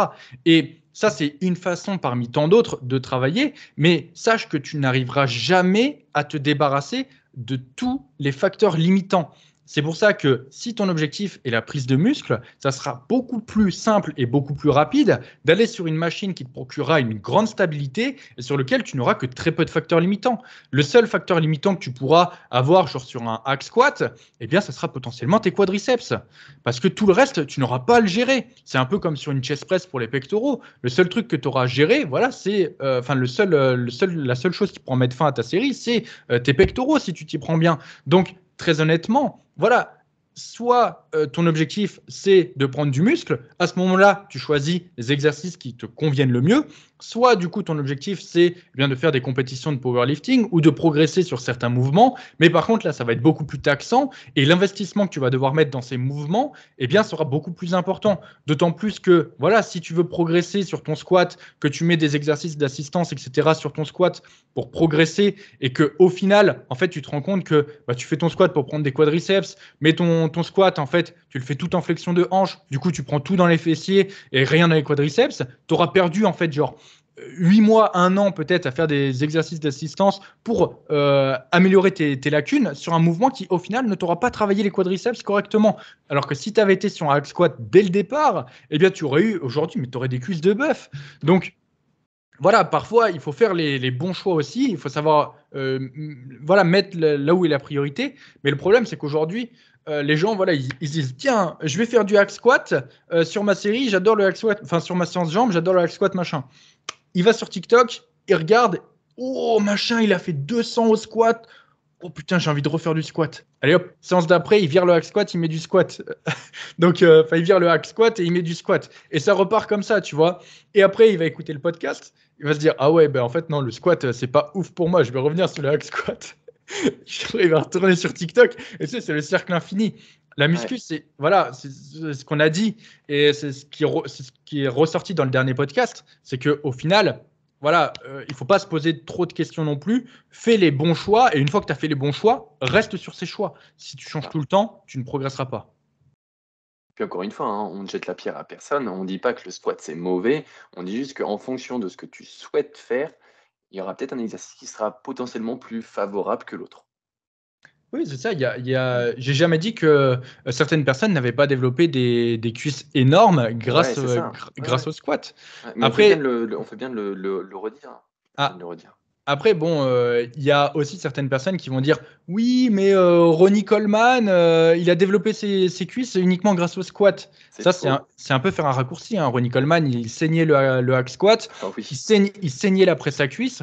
Voilà, il n'y a pas que ce mouvement-là qui a forgé les cuisses de Ronnie Coleman. C'est comme Tom Platz, il a fait ses cuisses grâce au squat. Non, Ah oui. Tom Platz, il défonçait le hack squat aussi. Ah, il Enfin, défonçait le hack, ouais. tu ne devras jamais ta progression uniquement qu'à un seul exercice. Donc, voilà, il y a certaines personnes qui ont de très bonnes cuisses grâce au squat, mais souvent, il n'y a pas que du squat derrière. Ouais. Puis il faut pas se voiler la face, se dire ouais, c'est cet exercice-là et rien d'autre. Celui-ci, c'est celui-là qui est en haut, c'est indétrônable. Non, et si tu fonctionnes comme ça, c'est pas bon. Dire tous les exercices, quand tu les exploites bien, peuvent être intéressants. À toi de choisir celui qui te fait développer tes cuisses correctement et que tu as envie de faire aussi. Mm. Ça complète bien ça complète bien la question. Je pense qu'on a fait le tour, mon frère. Ouais, ouais, ouais, ouais. Elle m'a énervé aussi, celle-là. Il faut que je me calme. En plus, je sors de ma séance, je suis cramé. Heureusement que j'ai fait ma séance avant. Ouais, mais enfin, tu sais, juste pour faire, tu parles de Tom Platz qui dit oui, lui, il a forgé ses cuisses que sur le squat et en fait, finalement, il a fait aussi du hack. Tu sais, il a dit cette phrase, oui, rien ne vaut le squat. Le squat, c'est vraiment l'exercice roi. Mais alors, quand on le voit faire du sissy squat sur le hack squat ou quand on le voit déglinguer le leg extension et qu'il le décale de 3 km à chaque fois qui fait sa répétition. Bon, bah voilà, il n'y a pas de secret. C'est pas que par le squat, c'est pas tout blanc, tout noir. Il y a le squat, il y a le hack squat, il y a le leg extension, il y a le 6-6 squat. Enfin bref, et puis parce que aussi il a quand même une super génétique à cuisse, ce qui couronne un peu le tout. Mais c'est surtout que si tu écoutes un peu ses interviews, il te dira que effectivement le squat, c'était vraiment un très bon exercice. Sauf qu'il n'en faisait pas à chaque séance, hein. Il Bien avait sûr. des, je crois, il avait je sais plus combien de jours de repos entre chacune de ses séances de squat, parce qu'il se mettait tellement la mort dessus que du coup, voilà, il prenait Il n'était pas des, capable d'y voilà, remettre. Ouais. c'est comme, j'ai parlé du hip thrust à 400, il me fallait 2 semaines pour récupérer entre chaque séance où je faisais du hip thrust. Ah, Donc, c'est vrai que le hip thrust, putain, moi je me rappelle quand on le faisait, tu faisais aussi ça, toi, tu faisais hip thrust, hack et pendulum. Moi j'enchaînais les trois, passé une époque, mais j'ai arrêté le hip thrust, hein, c'était fini. ma séance commençait avec leg curl couché, leg extension avec élastique, hack squat, hip thrust. Ah oui, ah oui, mais c'était pas mal toi aussi, hein, remarque. Moi Ouais. ça faisait leg curl assis, hip thrust, hack, pendulum. Quand j'arrivais sur le pendulum, je me disais, mais putain, mais quel fou, mais quel fou. Ah, cette séance-là, mais j'en faisais des cauchemars Ouais. la nuit. C'était vraiment une grosse séance. Tu sais que là j'enchaîne toujours le hack et le pendulum, hein, ça me met une T'es bonne un ouf, passe à hein. chaque fois. Moi, je pourrais pas faire ça, hein. Ouais. Bah, bon, je le fais parce que je peux encore l'accueillir, mais je sens que des fois c'est juste, hein. C'est juste. Mais là, voilà, que je remonte et que j'atteins les meilleures perfs sur ces exercices-là, je me rends compte que les deux sont pas viables là, sur le long terme quand tu les cumules. Alors après, bah voilà, ce que je vais certainement faire, c'est passer à un 7 sur le pendulum. C'est ce qui va certainement se passer. Bref, on digresse. Troisième question. Est-ce que vous avez des conseils sur l'apparition des vergetures? Alors, c'est une question que j'ai sélectionnée parce que, on a tous les 2 été concernés par les vergetures. Denis, beaucoup plus que moi, mais il en Non. parlera tout à l'heure. Mais, on a quand même de petites anecdotes, des bonnes petites anecdotes avec les vergetures parce que quand, j'ai commencé, la musculation, donc avant je faisais du vélo, donc j'étais tout maigre et quand j'ai commencé, la musculation, j'ai pris, je crois, la première année, pas loin de 10 kilos, mais voilà, de manière progressive et même peut-être un peu plus. J'ai un doute maintenant que je le dis. Et donc, bien sûr, là où, j'ai bien progressé, c'est sur mes cuisses, mais sur mes fesses en priorité. Parce que, je faisais du squat et le squat, il me déglinguait mes cuisses, mais surtout mes fessiers et je me rappelle que mes fessiers, c'était du papyrus. C'était du papier tellement qu'il était marqué de vergetures. J'avais des vergetures, bien saignantes, bien rouges sur le cul parce que, voilà, j'avais, trop d'étirements sur cette zone-là et ma peau n'était pas prête avec la prise de poids, l'étirement musculaire et du coup, je me suis tapé des vergetures, mais du seigneur sur cette zone-là. J'en avais aussi au niveau des épaules, et j'en ai encore un petit peu, au niveau des biceps.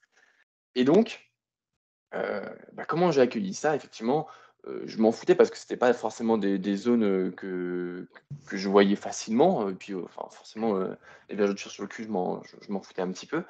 Mais par contre, heu, au-delà du simple aspect visuel, il y avait quand même derrière, tout un tas de petits problèmes liés parfois à des démangeaisons. Ça grattait un petit peu, parce que, c'était des zones qui étaient, rouges, inflammées aussi et du coup, il fallait les traiter. Donc, avec Denis, mais Denis en parlera aussi pour sa partie, on mettait du Bepanthen. Donc c'est une crème pour bébé, pour les petits culs des bébés, voilà, pour bien rendre leur peau souple. Je ne pourrais pas te dire et décrire mieux, ce produit-là et du coup, je m'en badigeonnais un petit peu partout sur le corps pour, du coup, rendre plus gras ma peau et limiter un petit peu les vergetures. Et aujourd'hui, évidemment que j'ai encore des marques, hein, des vergetures, ça part pas comme ça, mais elles ont disparu quand même, hein, pour la majorité. Là où elles étaient le plus marquées, il me reste encore des petites traces, blanches surtout au niveau des fesses, encore une fois, mais elles ont, plutôt bien disparu. Est-ce que le collagène y a fait quelque chose? Je ne sais pas. Donc voilà, tout ça pour dire que c'est quelque part aussi des marques de progression, des marques d'effort liées à la pratique du sport. Je sais que certains vont se dire que c'est aussi lié à une prise de poids et que, s'ils ont des vergetures, c'est pas lié forcément à la musculation, mais plus à une prise de poids, des personnes qui étaient en surpoids à un moment et qui du coup, vont marquer leur peau de vergeture parce que, la surcharge pondérale va faire que ça va étirer leur peau. Donc voilà, pour toutes les personnes qui ont des vergetures et qui complexent un petit peu vis-à-vis de ça, sachez que cela va disparaître, qu'il faut plutôt les accueillir comme voilà, pas des blessures, mais des marques d'efforts, des marques de moments de votre vie, des cicatrices de votre vie. Et j'espère qu'avec ça, vous arriverez à relativiser quand même cette, ces vergetures-là. Denis, je te laisse la parole pour nous expliquer tes vergetures. Alors, j'ai des vergetures sur tout le corps. Je suis très sensible aux vergetures. Mon corps en est complètement rempli. Il faut savoir que avant que je commence la muscu, donc déjà lorsque j'étais jeune, ça m'a choqué parce que du coup c'est Rémi qui m'avait, je crois, envoyé une photo de moi. Je sais plus ce que je faisais, mais en gros j'étais torse nu sur mon lit et je faisais pas de muscu à cette époque et j'avais déjà des vergetures sur mon corps. Donc avant de commencer la muscu, j'étais déjà sujet aux vergetures. Donc, à partir de là, ça partait déjà mal pour moi. Lorsque j'ai commencé la muscu, avant de faire le dirty bulk, etc., c'est pareil, c'est déjà une époque où j'avais beaucoup de vergetures, notamment au niveau des pectoraux, au niveau du début des bras, etc. Derrière, au niveau de l'épaule, légèrement sur les cuisses aussi, sur les fesses, machin, etc. Tout ça, j'avais énormément de vergetures. Ensuite, j'ai effectivement fait ce qu'on appelle le dirty bulk. À ce moment-là, mon poids de corps est monté extrêmement vite et extrêmement haut. Et ça, malheureusement, ce qui s'est passé, c'est qu'à ce moment-là, mon corps a explosé de vergetures. C'est-à-dire que j'ai eu des vergetures, donc celles que j'avais au niveau des pecs, voilà, elles partaient au début juste de l'insertion, elles sont arrivées jusqu'au bout des pecs. De mon épaule, j'en ai jusqu'au bras. Donc je ne sais pas pour les personnes qui verront sur la vidéo, mais j'en ai tout là. Ça va chercher vraiment genre sur mes bras, mes biceps, ça va jusque sur mes avant-bras. J'en ai sur tout le corps, tout autour des poignées d'amour. Dans le dos, j'en ai énormément. Sur les cuisses, j'en ai partout. Sur les fessiers, c'est pareil. Mes fesses, tu passes ta main dessus, tu peux jouer de la harpe tellement tu sens les vergetures. Donc, j'en ai vraiment partout. J'ai énormément de vergetures. Et il faut savoir que... Je voulais faire ça discrètement. J'ai vu Rémi qui tenait le chat derrière. Pardon. C'est pas grave. Donc, je disais, il faut savoir que oui, le dirty bulk, il a littéralement amplifié ce phénomène. Et malheureusement, aujourd'hui, voilà, j'ai plein de cicatrices qui sont devenues blanches, mais à l'époque, elles étaient rouges et elles saignaient. Et en fait, ces vergetures, je me les faisais. Donc, il y avait plusieurs façons. Il y avait bien sûr la prise de poids qui provoquait ça, mais il y avait aussi très souvent, c'était le cas lors de mes entraînements. En fait, par exemple, je faisais un mouvement pour les pectoraux et je sentais ma peau qui craquait à ce moment-là. Et donc, c'était assez douloureux. Je descendais avec la barre, paf, et je sentais la peau qui craquait. Je faisais un mouvement pour le dos, j'étirais et je sentais que ça tirait derrière et que ma peau craquait à ce moment-là. Donc, effectivement, j'avais une peau qui était très sensible à ça. Et du coup, donc oui, j'étais rouge de partout et ça se voyait énormément. Est-ce que ça me faisait complexer ? Non, moi je n'avais rien à foutre. Ouais. Très honnêtement, voilà, moi j'avais mes objectifs, etc. C'est pas le cas de tout le monde. Et j'avais beaucoup aussi de moqueries par rapport à ça, enfin de moqueries. Les gens me le faisaient remarquer, quoi. Et encore une fois, donc moi ça me passait au-dessus. C'est pas le cas de tout le monde. Mais genre, je me souviens, notre mère, elle m'appelait le léopard. Ouais. Et j'en avais vraiment partout. Un jour, j'ai décidé d'aller voir donc une dermatologue. Et la dermatologue, elle m'a ausculté, elle m'a dit, j'ai jamais vu ça. Elle m'a dit, ouais, il y en a trop, etc. Alors, pour ceux qui se poseraient la question, il existe un traitement laser. Elle m'a dit, il y a un traitement laser qui existe, qui peut du coup, rectifier le problème. Elle m'a dit, après, tu n'auras plus aucune vergeture, ça ne se verra plus du tout. Et elle m'a dit, en plus, en fait, tu en as tellement que ça peut même être remboursé par la sécurité sociale, machin, etc. Donc, pour certains, si vraiment tu as beaucoup de vergetures, sache qu'il y a une opération qui est possible et qu'en plus, elle peut être prise en charge. Donc, voilà, si vraiment ça te fait trop complexer, tu peux toujours avoir cette solution-là. Bref, moi du coup, donc j'ai été la voir et elle m'a donné une crème. Alors c'était pas du Bépantène que j'avais. Moi j'ai pas mis de Bépantène. J'avais en fait une crème pour grand brûlé. Ah C'était oui, exact.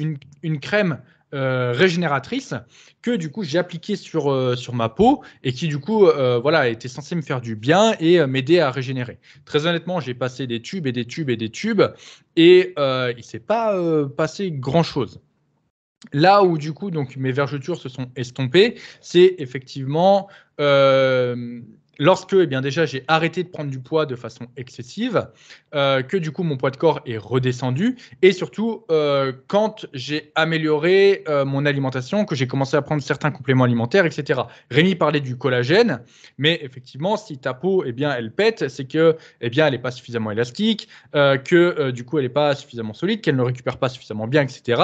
Et donc, à mon premier Dirty Bulk, j'étais monté à 120 kg, tout plein de vergetures. Et lors de ma dernière prise de masse, je ne sais pas si tu te souviens, celle du coup dans l'objectif d'une préparation de compétition, mais du coup, je suis remonté à 120 kg et zéro vergeture.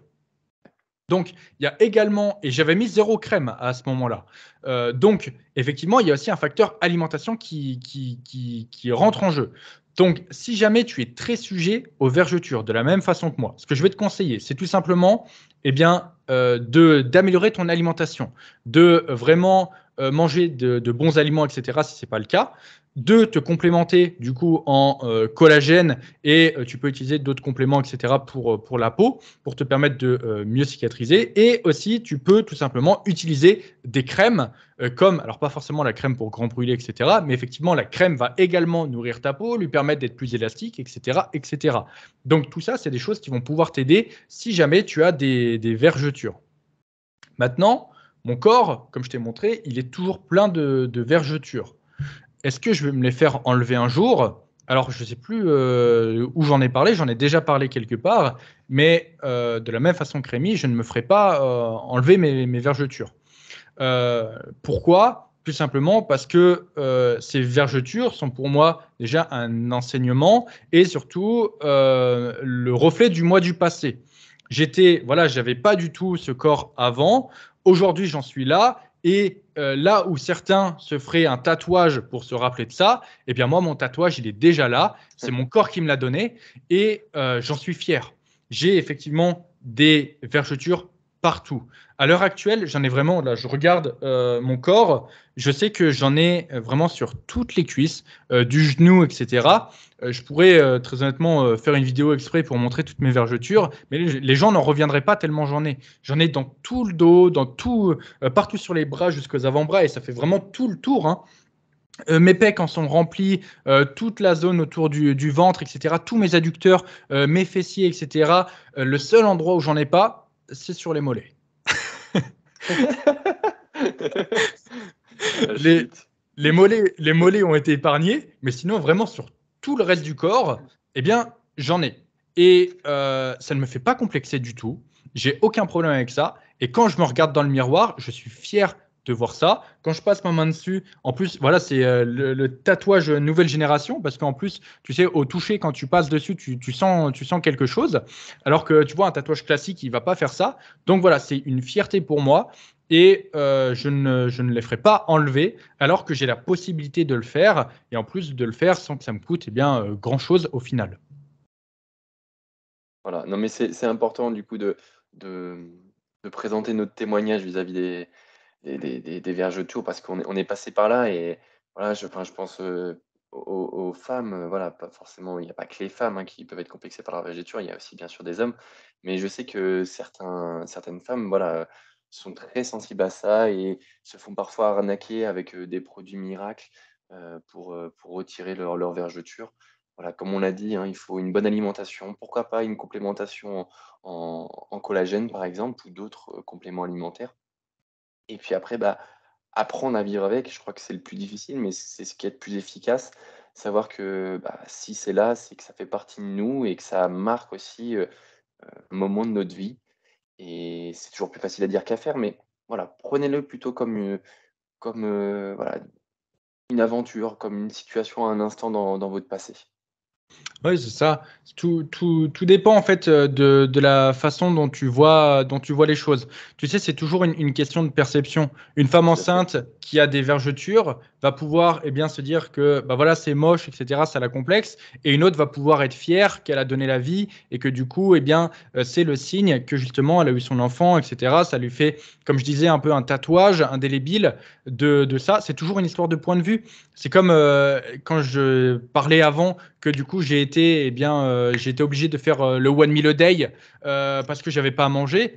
Eh bien, effectivement, j'aurais pu me lamenter toute la journée et dire ah bah merde, putain, j'ai pas à manger, je vais manger de la crème de riz de la whey. Et le seul truc sur lequel je me suis concentré, c'est sur le fait d'avoir du saumon pas cher derrière.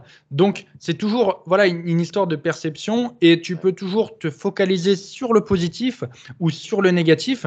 Mais en fait, dans tous les cas, la situation restera la même, mais la façon que tu as en fait de gérer les choses en fonction de ce que tu penses, eh bien, sera différente. Donc c'est pour ça que je te conseille toujours de chercher du positif dans n'importe quelle situation et te focaliser dessus, parce que peu importe la situation, il y a toujours du positif.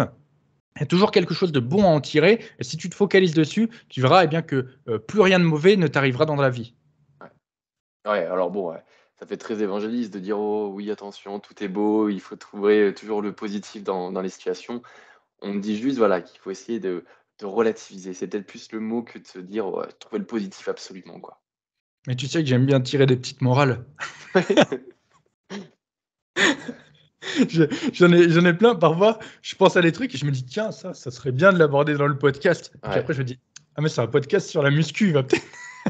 Faut- Mais non, mais il y a aussi toute cette part aussi de forcément, la musculation, c'est pas que la musculation, ça traite aussi nos traits de personnalité pour le coup.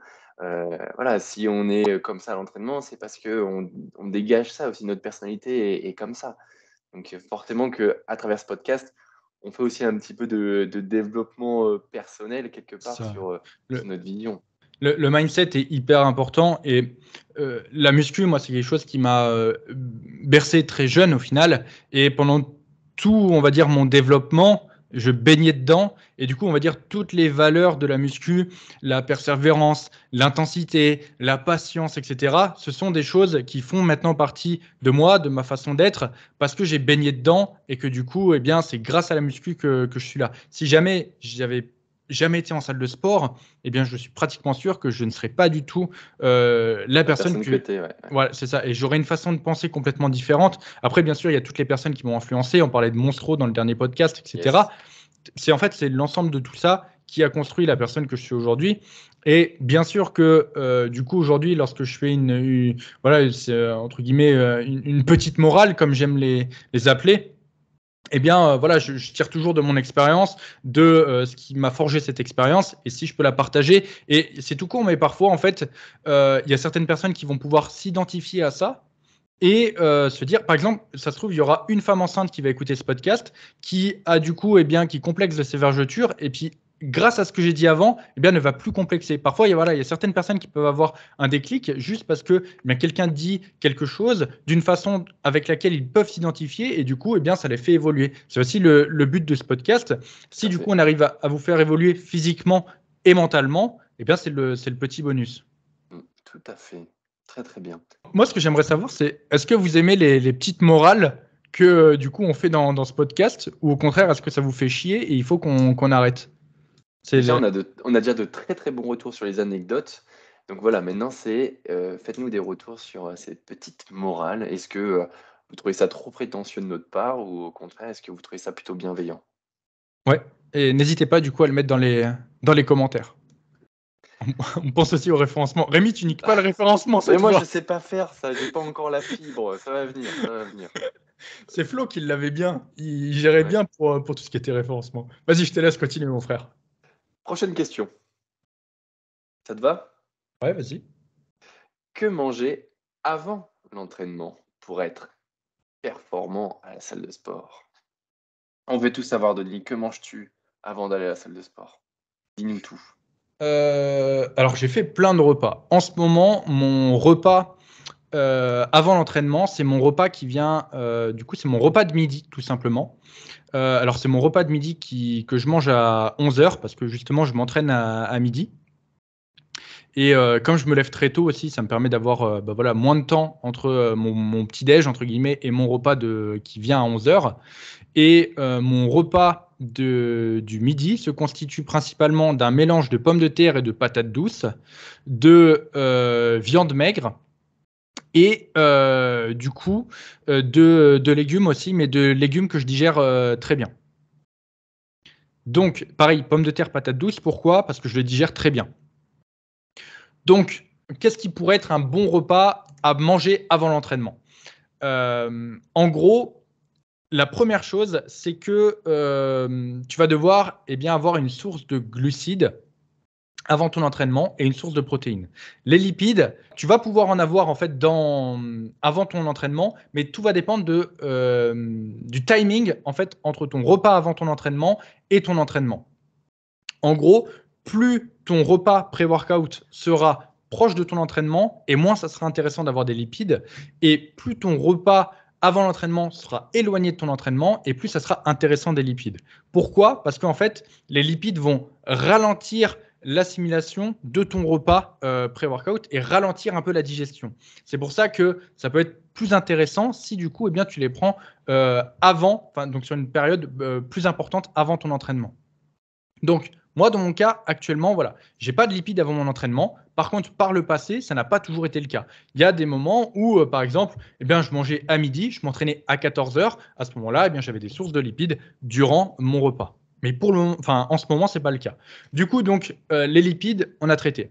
Les protéines, c'est pareil. Les protéines, je vais plutôt te recommander une source de viande maigre. Pourquoi? Pour la même raison, parce qu'une source de viande grasse va tout simplement contenir des lipides et c'est du coup la même chose que pour les raisons que j'ai évoquées précédemment. Les glucides maintenant, alors les glucides, je vais te recommander en priorité des sources de glucides que tu digères bien.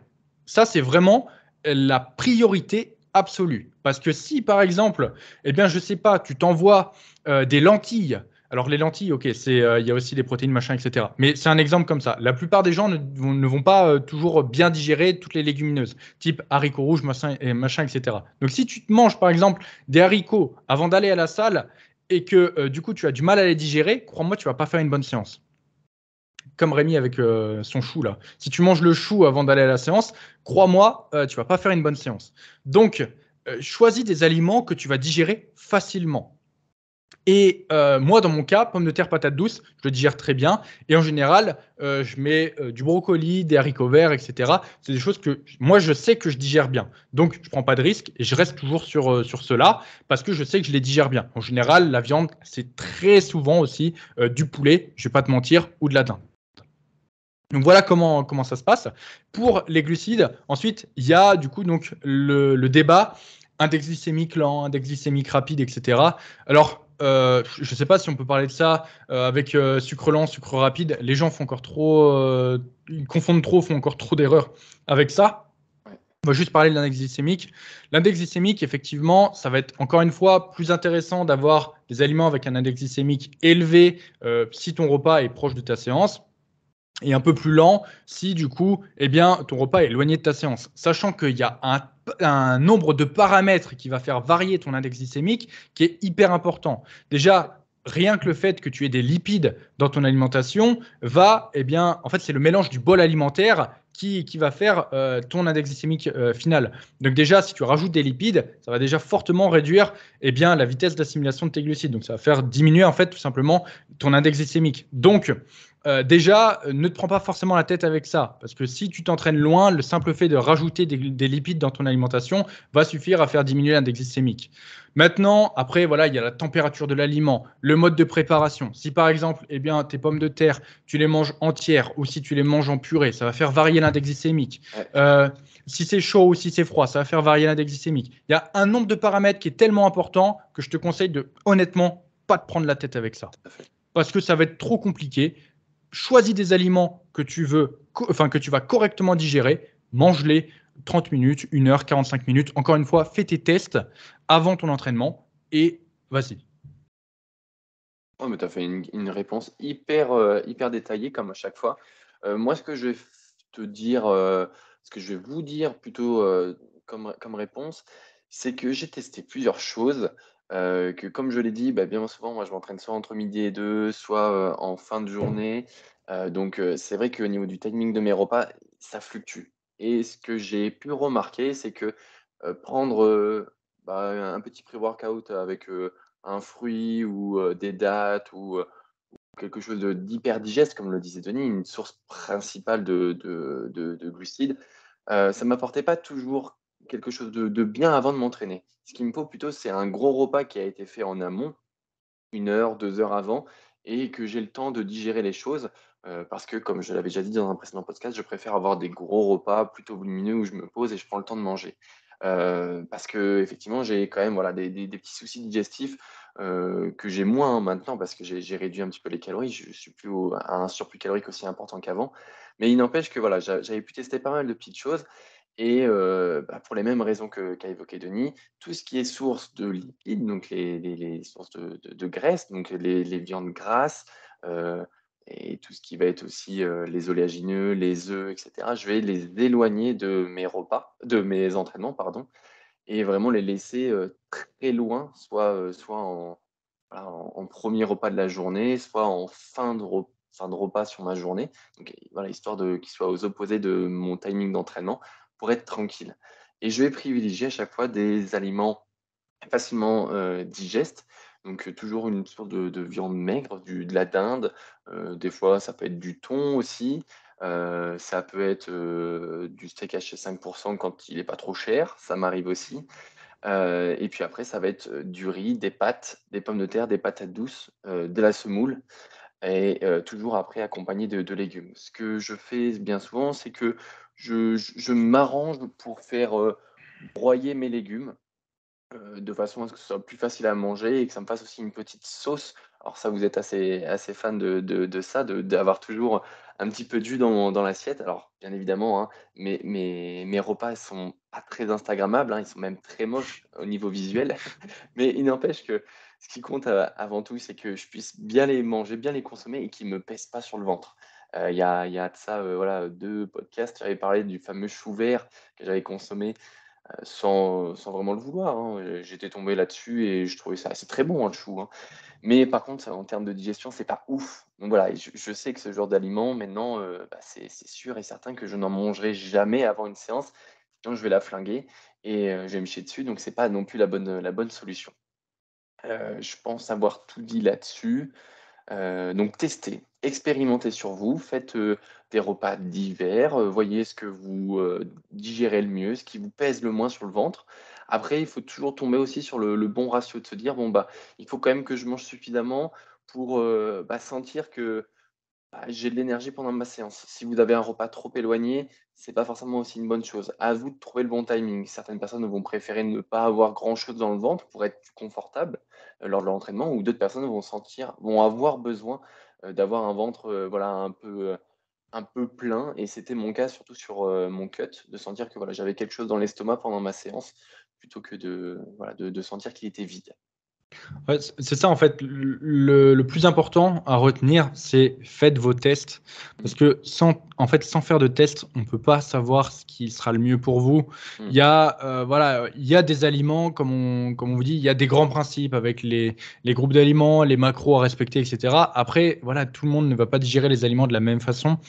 Tout le monde ne va pas aimer s'entraîner avec un aussi gros repas que nous, par exemple, dans le ventre avant de commencer sa séance. Pour certains, une banane juste avant l'entraînement ou une demi-banane, ça suffira. Encore une Mmh. fois, la banane, le niveau de maturité aussi de la banane Ah peut oui. vachement impacter son impact sur la digestion, etc., sur l'assimilation. Donc, encore une fois, voilà, il y a tellement de paramètres à prendre en compte que dire exactement, c'est compliqué.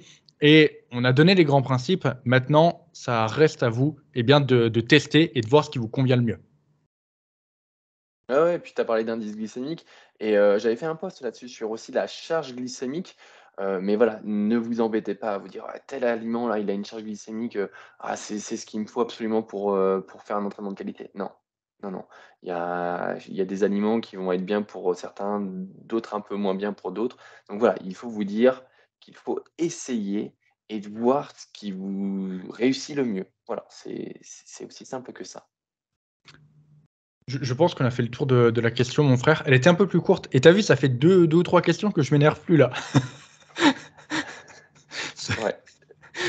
Peut-être sur la dernière.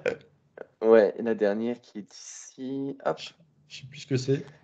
Est-ce que Denis, tu es satisfait de ton physique? Et ça sera la dernière question de ce podcast. Ah oui, c'est vrai, c'est pour terminer. C'est à toi de répondre, mon frère, en premier sur celle-là. Ah, bah d'accord, oui, c'est vrai, c'est à mon tour. Euh, Comment dire? C'est assez philosophique parce que du coup, il y a plein de paramètres. Se dire, bon oui, effectivement, il faut jamais être satisfait de son corps, se dire que, voilà, il faut jamais se contenter de ce qu'on a, mais essayer de toujours chercher à faire mieux. Alors dans la logique, oui, je trouve que mon physique pourrait être encore mieux, mais quand je regarde rétrospectivement d'où je suis parti et où je suis maintenant, effectivement, je me dis que je ne peux qu'être satisfait de mon parcours et c'est pas de mon physique en lui-même que je vais, être satisfait, mais plutôt du processus dans lequel, je me suis inscrit.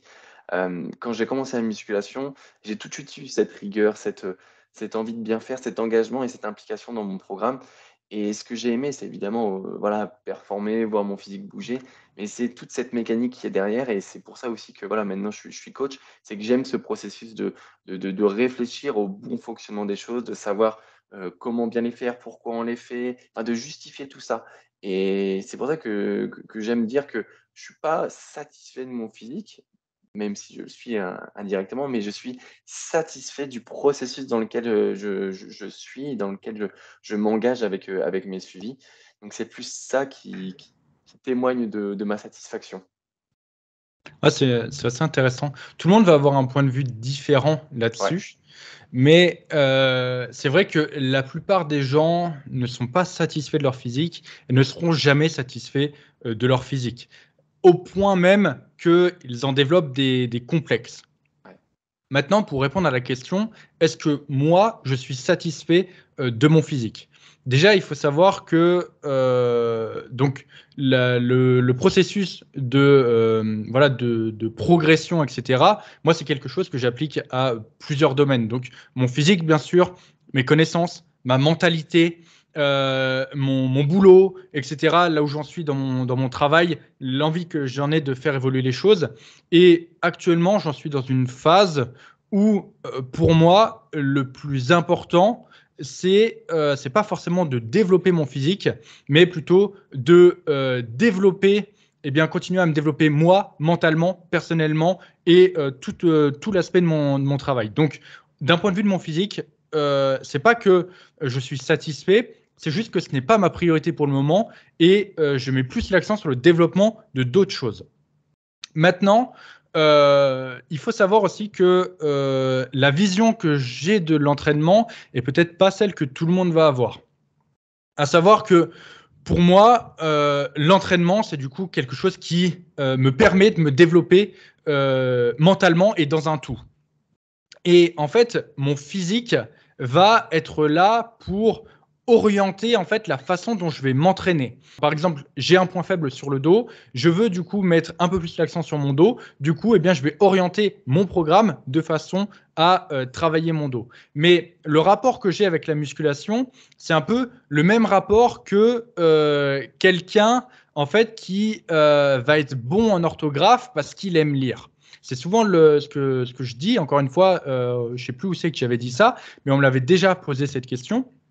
Et en fait, la personne qui aime lire indirectement va du coup être bonne en orthographe parce que du coup, eh bien, elle lit beaucoup de livres. À force de lire beaucoup de mots, de voir beaucoup de mots, de voir beaucoup de phrases, eh bien, ça la rend meilleure. C'est souvent ce que me disait ma mère. Denis, si tu veux t'améliorer en orthographe, il faut que tu lises, que tu lises, que tu lises, etc.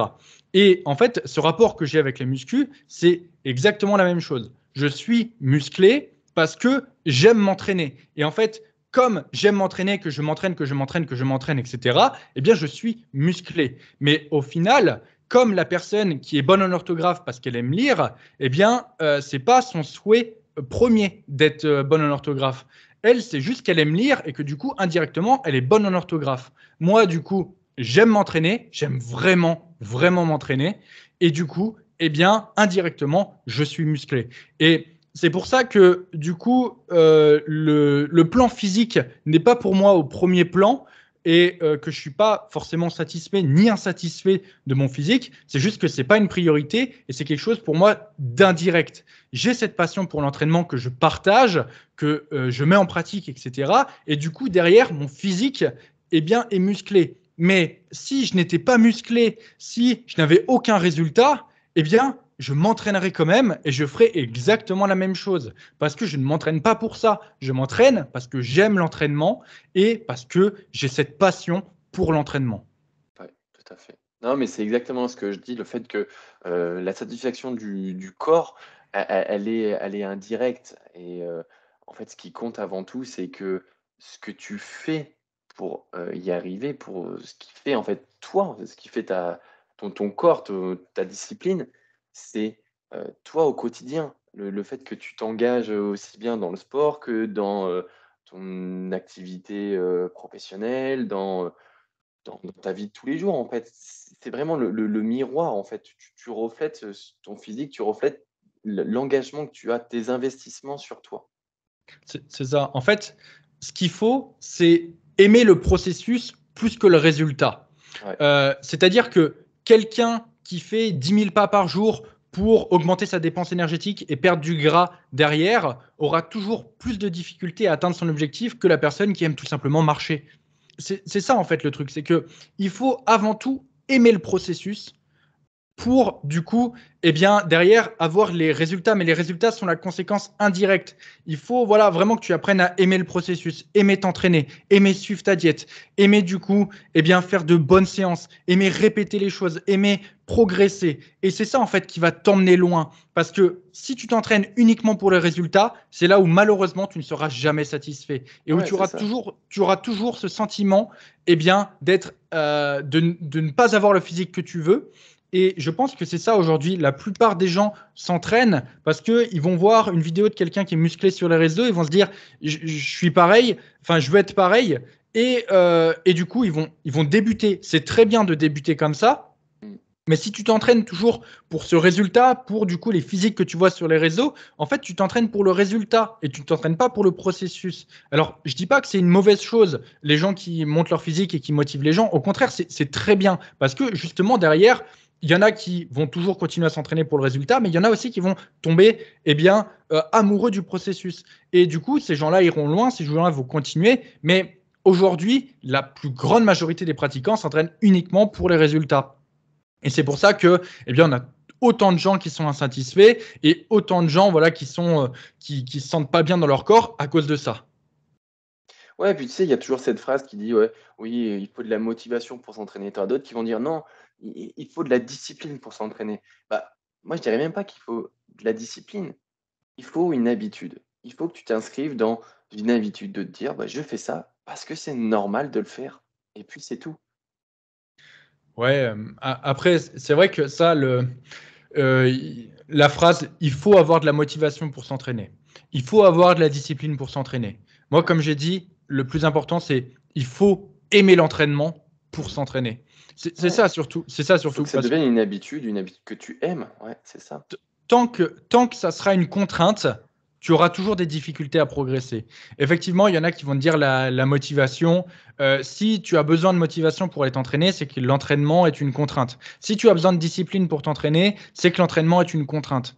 Tu vois? Donc, déjà, il faut pas. Ça, c'est les phrases motivantes, etc. Il y en a encore une fois qui vont se reconnaître dedans. C'est un peu comme mes morales. Mais peut-être que du coup, dans la morale que je suis en train de donner actuellement, parce qu'au final, c'est encore une fois une petite morale, il y en a qui vont se reconnaître et il y en a qui vont réussir à progresser et à passer au-delà de ça et du coup à avoir leur physique autrement et voilà et à aimer le processus et à aimer leur progrès et à moins complexer sur leur corps grâce à ça. Donc encore une fois, tout est une question de point de vue. Tout le monde va avoir des discours différents. Ça, c'est le mien. À toi de voir si tu arrives à t'identifier et du coup si tu te reconnais là-dedans. Mais voilà en tout cas pourquoi moi je fais de la muscu, voilà pourquoi moi je m'entraîne et les résultats, qu'ils soient là ou pas, ça ne change rien. Même si je n'avais pas de résultats, comme je l'ai dit, eh bien je m'entraînerai quand même. Tout à fait. C'est magnifique, Denis. C'est magnifique. Putain, mais ce podcast-là, il est plein de belles phrases, d'anecdotes aussi, mais Des, plein des, de belles morales. Mais attention, on attend vos retours. On attend vos retours pour savoir si ça vous plaît. Tu vois, je pense au référencement. Ouais, t'es bon là, mon frère. Mais déjà, quand le podcast il a commencé en parlant de Kikun, j'ai su qu'il allait être bien ce podcast. Oh, Kikoun. Et là, imagine, ça a pas record. Arrête. On verra bien. En tout cas, je pense qu'il est peut-être temps de conclure ce podcast. Exactement, nous avons terminé de répondre à toutes les questions. On a fait le tour, effectivement. En tout cas, je pense que ça clôture bien cet épisode du Zéro RR podcast. Comme d'habitude, eh bien, n'hésitez pas à nous dire ce que vous en avez pensé. Et du coup, écoutez, on vous dit à très bientôt dans un prochain épisode du Zéro RR podcast. Salut!